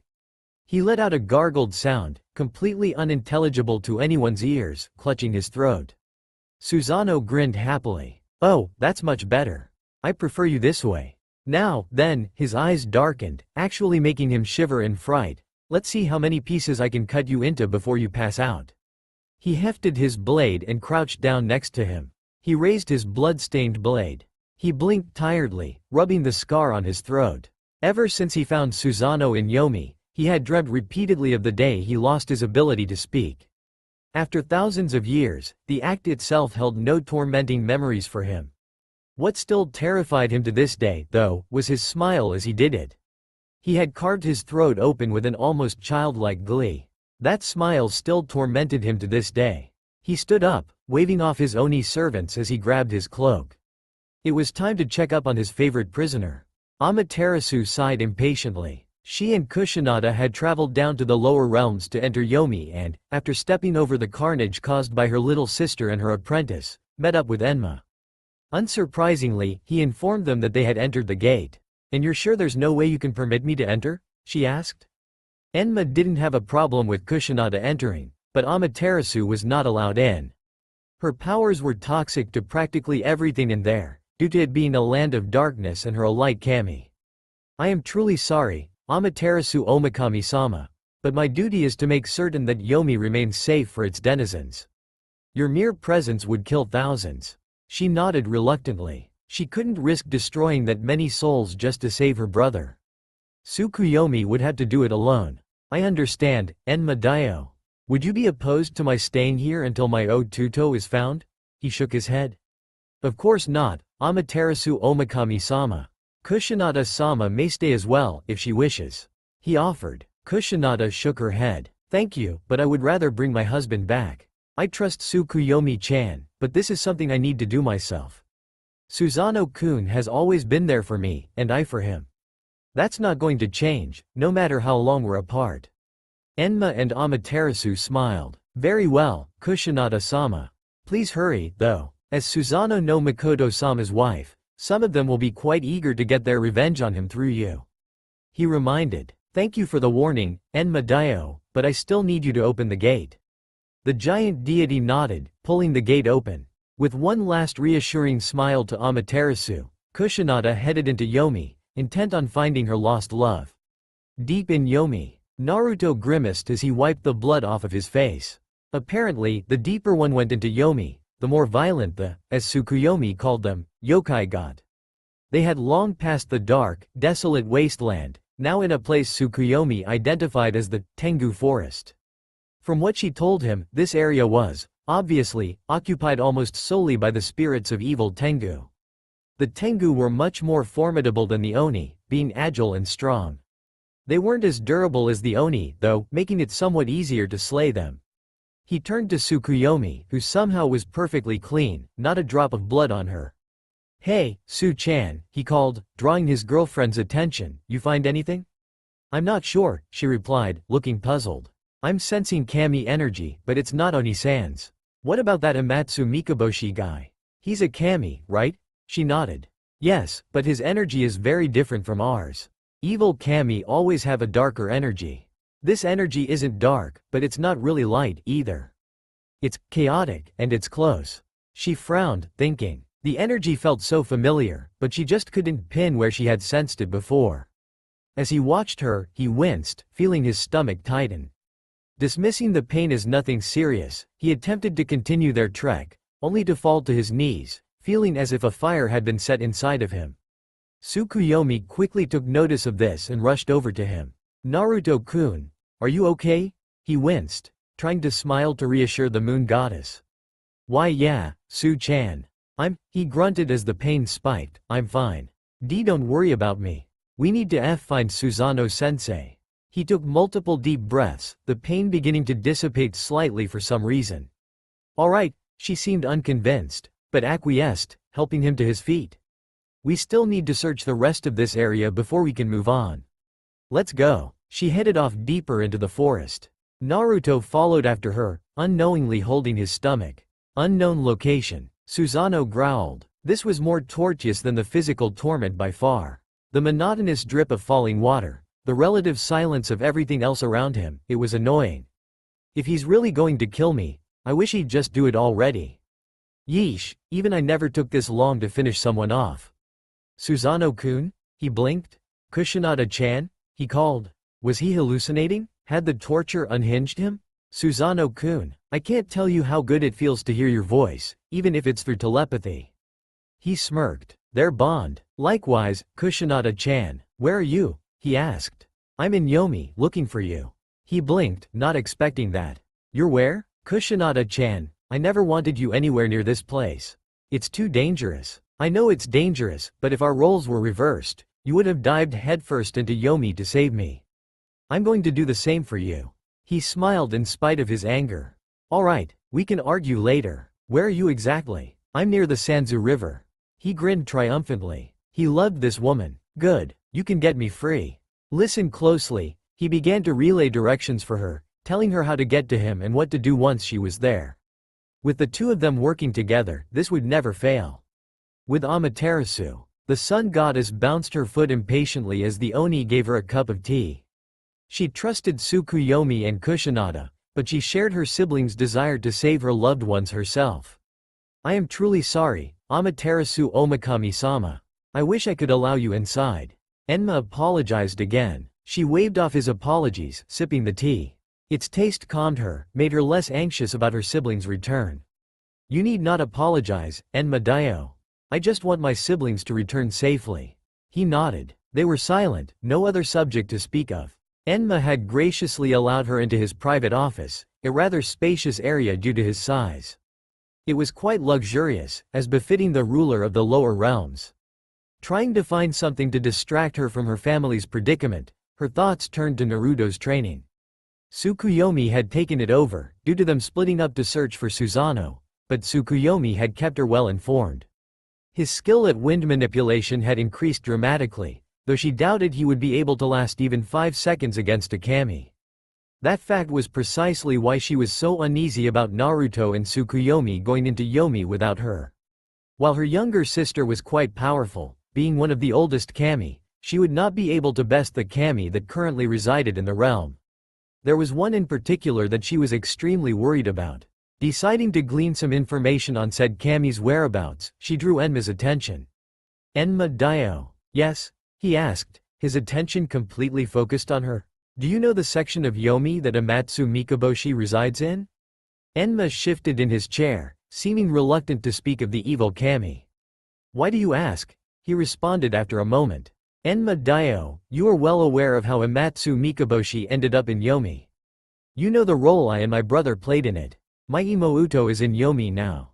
If she gets close enough for him to sense her, she left the implications hanging. He nodded reluctantly. I understand, Amaterasu Omakami-sama. He is rather difficult to locate, even for my Shinigami. He began. I will summon one. Hopefully they can glean his whereabouts, and perhaps your siblings as well. He waved his hand, summoning an odd creature to their side. It was roughly 10 feet tall and wore a long white robe. The robe was open slightly at the chest, revealing its emaciated purple skin. Its hair was white and quite shaggy, making his head appear rather large. Poking out of the large mane were 2 long dark horns. It held a tanto with a bandage-wrapped handle in its mouth. Yes, Enma Dio? It asked, cocking its head. Go into Yomi and find Amaterasu Omakami-sama's siblings. I also want you to locate Amatsu Mikaboshi-sama. Report back to me when you've located either of them. Understand? The creature nodded, dissipating into a shower of white orbs. With Kusanada, the raven-haired woman pulled her tanto from her kimono as she crept through the dungeon-like area. Finding this place hadn't been easy.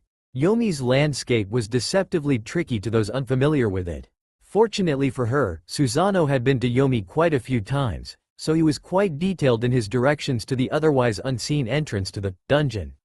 It was guarded by 2 oni, though she was able to slip past them unseen. Fortunately for her, oni weren't too observant. She swallowed, taking a deep breath. The air in this place was nearly suffocating. It felt vile, as if there was a pall over her head. Whoever lived here definitely wasn't someone she would enjoy spending time with. She crept past the few oni that were making their way through the halls rather easily. She understood that oni made good minions, but why were they the only ones in the base? They weren't exactly good security, as she had already demonstrated. Go down the next hallway and turn left. She nodded, carefully sneaking around the corner. With every turn she made, Susanoo's voice got louder and clearer. She could tell from the clarity of his voice that he was close. Soon enough, she came upon a pitch-black door. It deeply contrasted the almost medieval look of the rest of the area, being sleek and flawless. She didn't even see a way to open it. Break it down, he said, but won't that? Yes, but once it's down, you just have to cut me free. Even weakened, I can handle his oni guards. Do it. She nodded, bracing herself. She charged the door and slammed her shoulder into it, knocking it to the floor with a surprisingly loud thud. As she rubbed her shoulder, she allowed a smile to come to her face as she stared at her husband for the first time in half a year. In spite of the many scars that now adorned his torso, he looked surprisingly healthy. His face was mildly obscured by a bushy beard that, in her mind, didn't really fit him. She sped forward, kneeling to meet his eyes. Hey, Haim. He smiled weakly. Cut off the chains. She nodded, slicing through them with her tanto. He rubbed his wrists, wincing as he shakily stood up. Kusanada grabbed him, helping him stay up. It's good to see you again, Haim. How's Imouto and the others? We can catch up later, Susanoo-kun. We need to get you out of here. He nodded. She helped him walk as they made their way out of the room.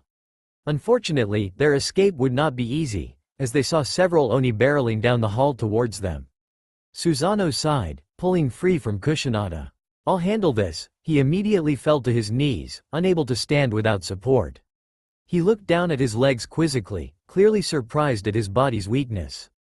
Kusanada made him sit against the wall. You rest. I'll handle them. Have a little faith. I am your wife, Susanoo-kun. He nodded. Give him hell, Haim. She flipped her tanto into a reversed grip and bolted towards the Oni. She ducked under one's club and swiftly cut its arm off as she smashed another's head into the wall. Seeing the shock on the group's faces, she capitalized on their surprise and charged them. She threw her tanto into one's head as she flipped another onto its back before breaking its arm.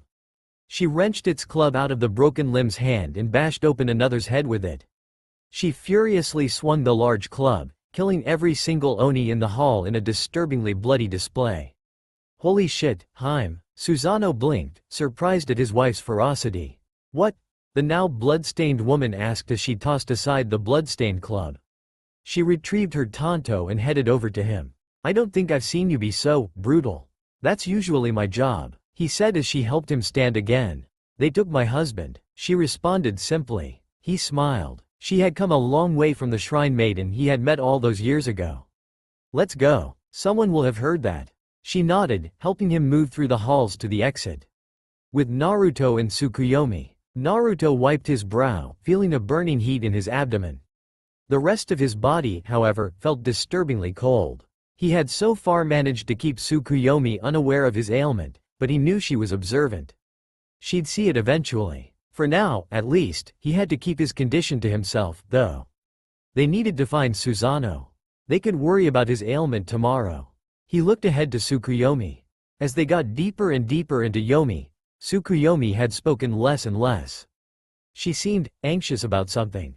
Naruto had initially passed it off as worry for her older brother, but that seemed less likely now. Tsukuyomi was acting as if something was hunting them, not like she was worried about her brother.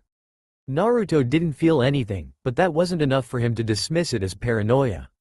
He had noticed that it was extremely difficult to sense the creatures in Yomi when he first entered.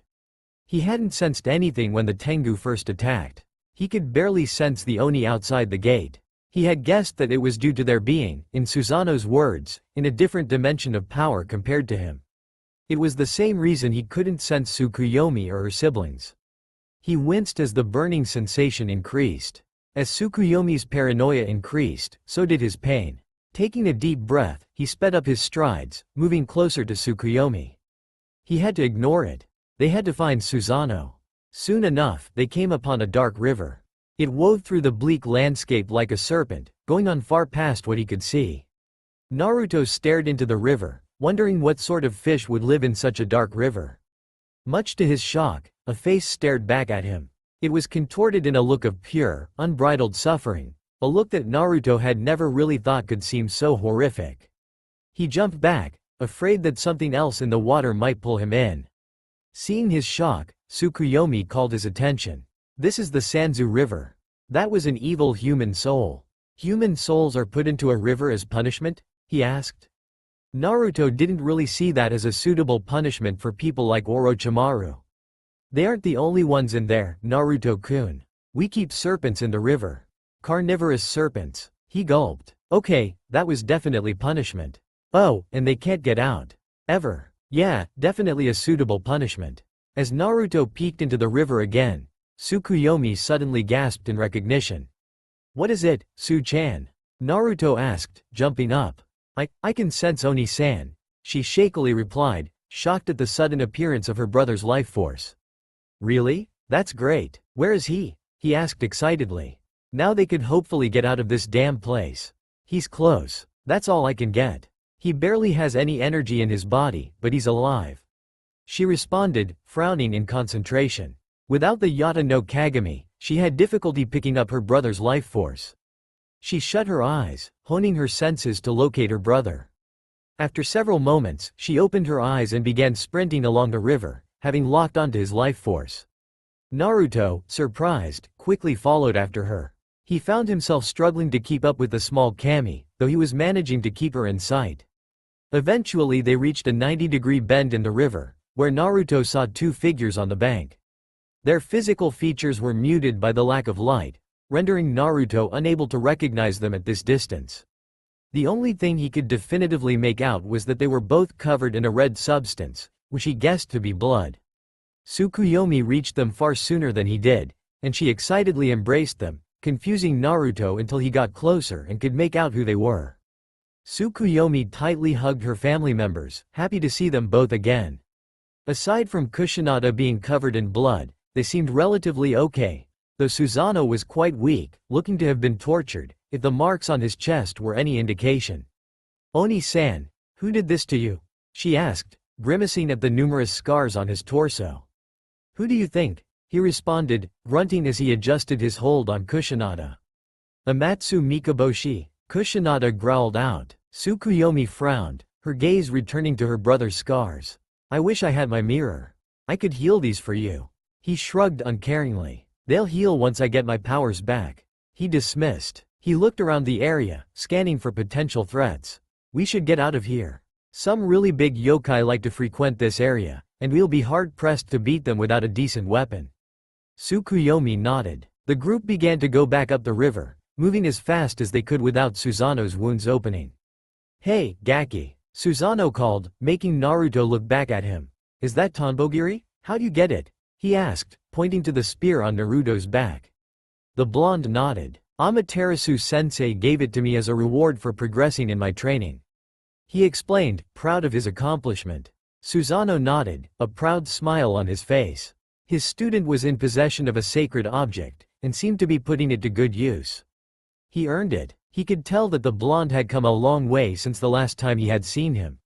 It was impressive. The group continued to make their way along the bed of the Sanzu River, astonishingly avoiding any yokai spirits.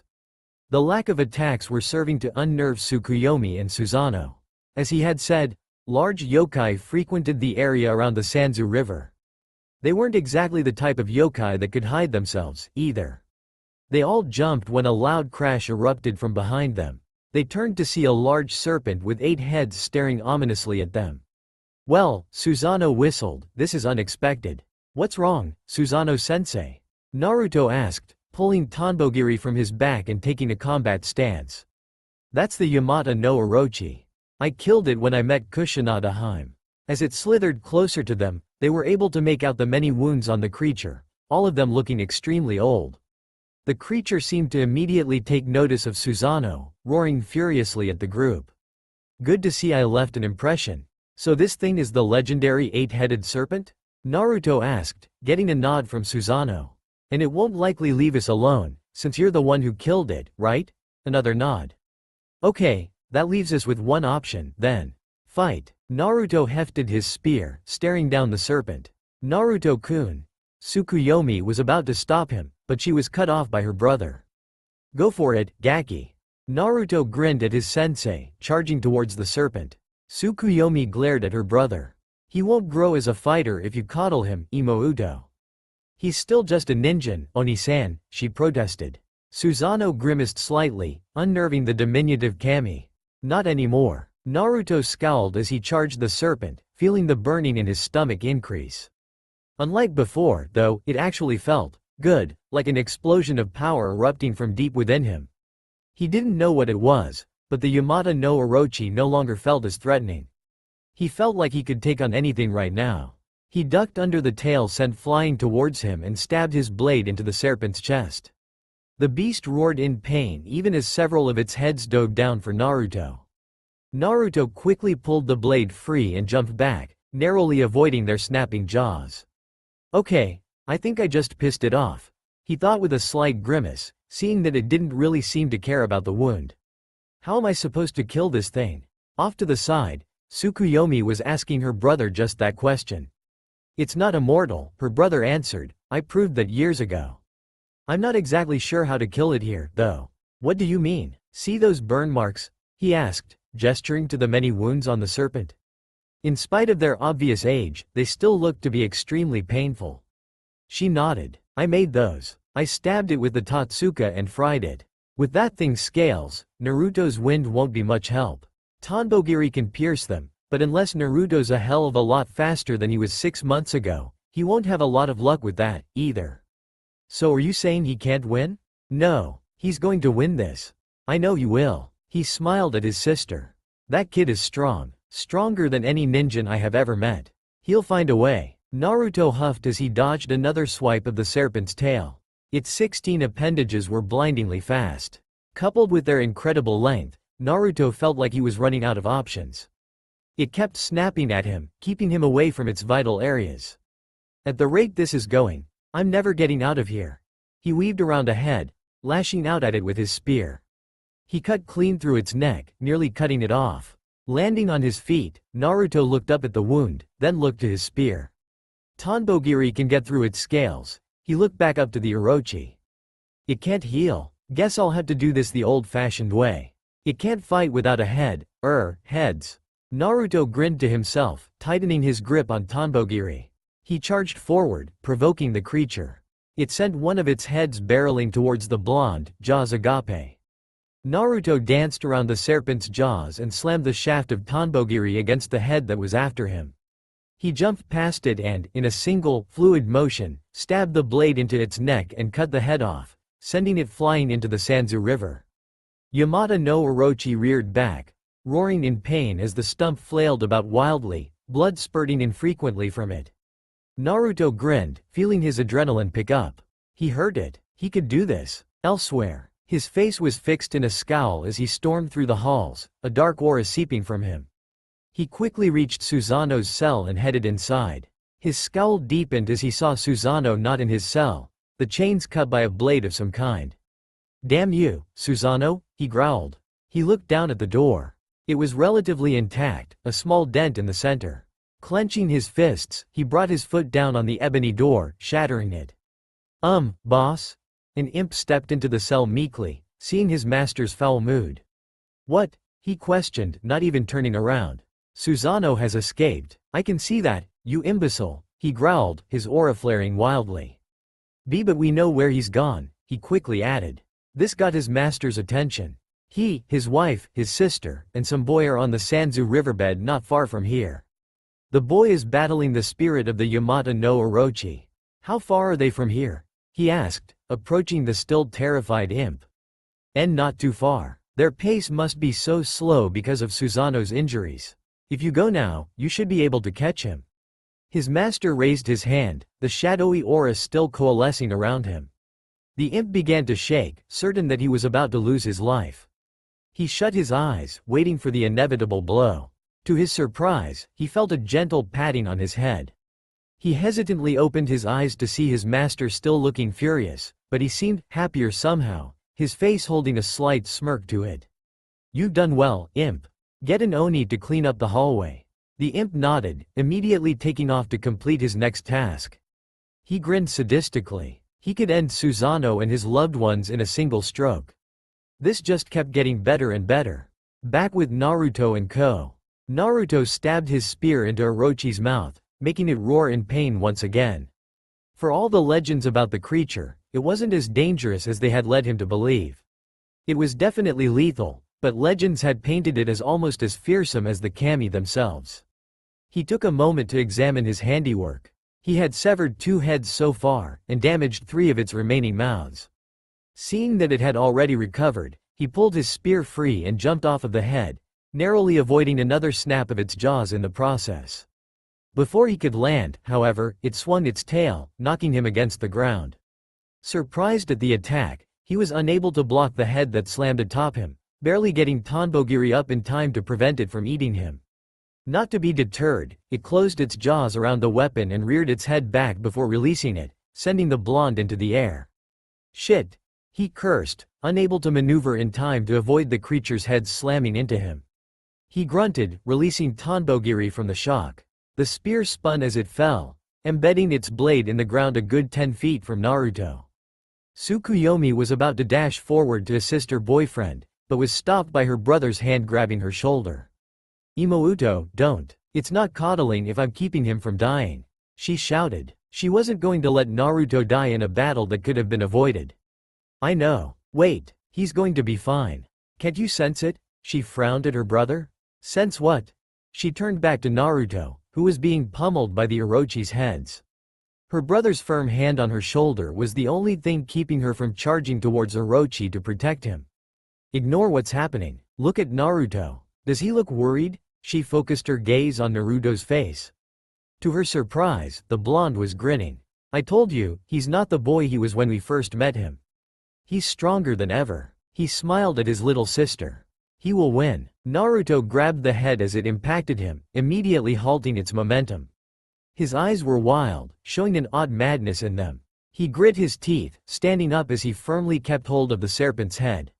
He dug his heels into the ground and braced himself before lifting the Yamata no Orochi off of the ground and slamming him onto his back.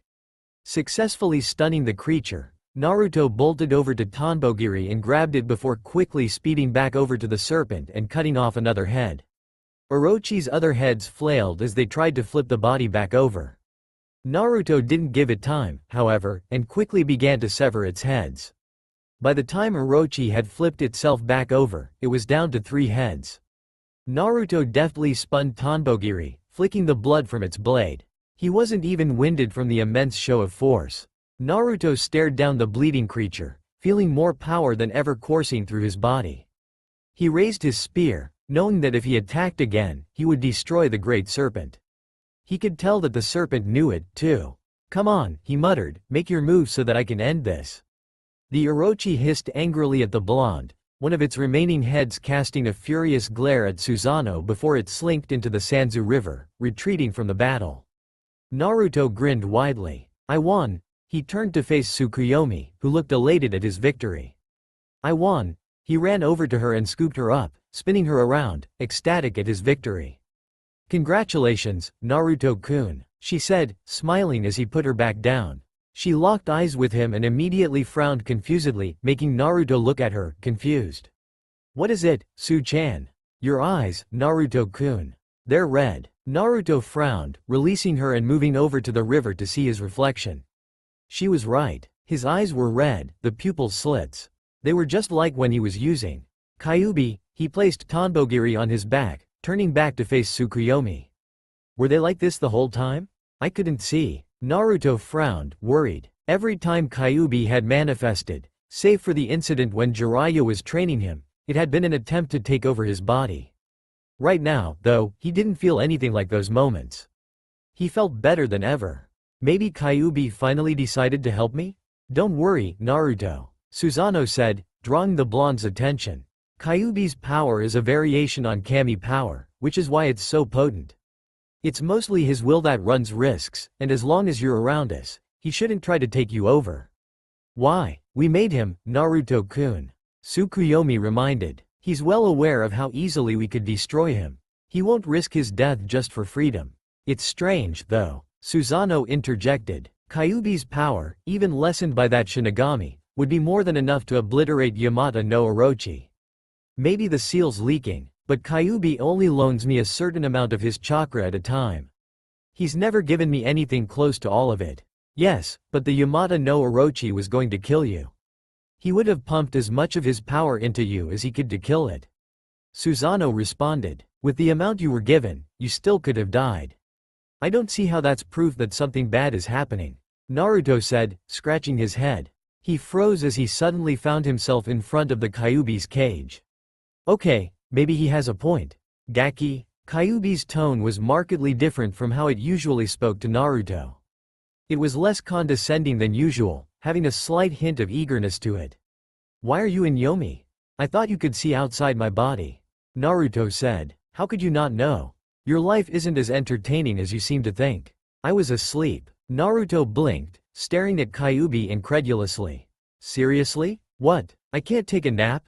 It replied, sounding a bit indignant. Naruto wasn't sure to say. The thought of a malevolent entity feared by his entire village taking a nap just seemed weird, to say the least. Kyuubi crept forward, its eyes focusing on the blonde. Answer my question, Gaki. Why are you in Yomi? To free Susanoo, Naruto said. He then saw an emotion in Kyuubi's eye that he had never seen before: fear. He was your creator, right? No. Naruto frowned. I was not created by the kami. But they said, Kyuubi scoffed, a condescending smirk adorning its face. You're too gullible, Gaki. You believe anything that anyone tells you. You believed that idiot sensei of yours when he said you were me. Naruto felt extremely confused now. The siblings had been nothing but honest to him so far, at least, he thought they had. Now Kyuubi was saying they were lying to him. I'm missing something here. Either Su-chan and her siblings are lying, or Kyuubi is lying. It's most likely Kyuubi, but he's never lied to me before, either. Don't think too hard about it. Your brain might explode. Naruto glared at the fox. You're enjoying this, aren't you? It's always entertaining to watch you screw up, so yes. What are you doing to my body, Kyuubi? I'm not doing anything, Gaki. It's your location that's affecting you. What does being in Yomi have to do with your power leaking from my body? Everything. Its eyes narrowed at the blonde. Gaki, I'm going to be clear with you. I hate you. A lot. But you need to know something about the kami. Naruto stared impassively at the large fox. He needed to withhold his final judgment of who to trust until he had enough information to make a proper decision. Amaterasu had taught him that much. Guess her training was useful after all. What, Kyuubi? They're not as benevolent as you seem to think, your girlfriend's brother especially. Naruto frowned again, but remained silent. They're hiding a great deal from you, Naruto. Like what, Kyuubi? I'm going to need a lot more than just your word to believe you. He wisely responded. Hey, Kyuubi chuckled, grinning slightly. Guess you actually were paying attention to that kami's lessons. I half expected you to start ranting about how much you trust them, or something stupid like that. Get to the point, Naruto said impatiently. I miss the time when you were afraid of me, the fox grumbled. Where was the respect? The 9 Biju are the culmination of the natural power of the world. Huh? Apparently you're still an idiot. The fox grumbled. We are the manifestations of a certain element of the world. The more tails we have, the more destructive what we represent is. And what do you represent? Kyuubi grinned pridefully. Negative energy. I've been called anger in a sentient form. So the whole, causing tsunamis and tidal waves with a shake of your tail, thing is true? Naruto asked. The fox nodded. You felt my power. What do you think? So what does this have to do with the kami supposedly lying to me? Damned impatient ninja, we were created by the Rikudo Sennin, not by the kami. It's my first memory. But why would they lie about something as frivolous as that? Naruto said, frowning in confusion. You can't trust them, Gaki. Any of them, but Su-chan's. A kami. One of the oldest. They've been looking for the Biju for centuries, Gaki. It's a power struggle. Power struggle? What the fuck are you talking about? Look, you dumbass, I'm actually trying to help you. The fox said, sighing exasperatedly. Every Biju is aware of this struggle. The kami are fighting for who's going to be top dog. You've basically been drafted by the Sankizoku no Kodomo. Sounds fun, doesn't it? Even in the off chance that you're telling me the truth, there's still the matter of the proof you haven't shown me yet. Naruto didn't believe the Kyuubi. While he knew there was bad blood between a few kami, it just wasn't possible for him to believe it without some definitive proof. I would, but I can't. Why? Naruto pressed, stepping closer to the cage. When your father and that damned Shinigami sealed me in you, they sent half of my power to Yomi. If you get it, I can prove it to you. You could also use that boost of power to break out of the seal. Naruto glared at the fox. True. Gaki, you'll have to choose who to trust, the kami that have been manipulating your race for centuries, or the creature that will die if you do. Honestly, which of us has more incentive to manipulate you? The fox grinned, seeing the conflicted look that briefly formed on Naruto's face. Come on, Gaki. You and I both know who you'll choose. Naruto clenched his jaw. If Kyuubi was telling the truth, a most unlikely prospect, then he had been lied to. If Kyuubi was lying, then he finally had people who genuinely cared about him. Something just doesn't feel right about any of this. Kyuubi's talk about a power struggle could just be an attempt to get free. Foxes are tricksters by nature. Even so, I've been feeling off ever since we got in Yomi. If Kyuubi's power is really in here, I could be, what's the word Amaterasu sensei used, resonating with it. One thing Naruto was certain of was that he couldn't let that power remain free. If there really are evil kami in here, I can't let his power remain free. Even with half of his power, Kyuubi is still strong enough to overpower other Biju. If a kami got their hands on it, we'd be screwed. Alright, Kyuubi, I'll get your power for you, but on one condition. Naruto offered. And what might that be? Naruto smirked. Naruto-kun, are you alright? Naruto blinked, finding himself on his back. Yeah, Su-chan. What happened? He asked, sitting up and looking around. They were still on the riverbed, Yamata no Orochi's severed head still laying on the ground around them. Susanoo and Kushinada were standing not 10 feet away, her working to keep his wounds closed. You lost consciousness after you beat the Yamata no Orochi. Tsukuyomi said, looking concerned. Are you hurt? No, I'm fine, Su-chan. He assured, standing up with a smile on his face. After a moment, he frowned, looking to the other side of the river. Do you feel that? He asked. Is that? Feel what? The diminutive goddess asked. That power. Almost feels like Kyuubi's, the blonde said absently, ambling towards the river. Tsukuyomi immediately pulled him back. Was he crazy? What are you doing? I told you, that river is filled with serpents. They'll eat you alive, she reminded. She immediately took notice of the blonde's unfocused gaze. Naruto-kun? I've gotta get to the power, he mumbled, moving back to the river. This time Susanoo stopped him. Gaki, you can't go into the Sanzu River. It'll kill you. Naruto brushed past the injured kami. Just as he was about to step into the river, Kyuubi's power burst from his body, sending him clear over the river. He gracefully landed and continued his journey, surprising the kami. Where the hell's he going? Susanoo asked, turning to his equally confused sister. I don't really know. He said he sensed a power. A power like Kyuubi's. Susanoo groaned. Ah, fuck, what's wrong? Kushinada asked. That probably is Kyuubi's power. Naruto's dad summoned a Shinigami to seal it up. It makes sense that they'd put it here. He grimaced. Those things are more trouble than they're worth. I'm starting to wonder if making them was such a good idea in the first place. His gaze turned back to his sister, a serious look on his face. Imouto, you need to go after him. That power is too strong for Naruto to contain. Even half of its power is enough to nearly overwhelm him. He's not strong enough to handle it all. She nodded. I'll grab him and get out. What about you? Are you going to be okay? He grinned, gesturing towards Kushinada, who was helping him stay up. I've got my bodyguard to keep me safe. She smiled faintly before nodding, once again serious. Good luck, she said before jumping over the river and bolted after the blonde Jinchuriki. Come on, Susanoo-kun, Kushinada said, urging him to continue on their trek to the gate. He nodded, a hand clutching his chest. We'd better get out of here soon, or you might have to carry me out. I will, if that's what it takes. He smirked. You've come a long way from when you were human. He complimented. You needed me to protect you. Now it's the other way around. I can't be weak if I'm to be respected as your wife. I refuse to be your weakness. She stated, a serious look on her face. You stopped being his weakness years ago. They both stopped in their tracks. He only has two weaknesses. His explosive temper and his tendency to take in hopeless ninjin. They turned around, both of them glaring at the man before them. He had long raven black hair, stopping at the middle of his back. He had a deceptively pleasant face, the sadistic look in his eyes being the only inkling of his true nature. His skin was pure white, making his black eyes all the more unnerving. Most noticeable, though, was the horrific scar on his neck. It was rather jagged in appearance, looking as though it had been sloppily mended. Kushinada stood protectively in front of her husband. Amatsu Mikaboshi. That's all for now. If you enjoy, then please like, share and do comments.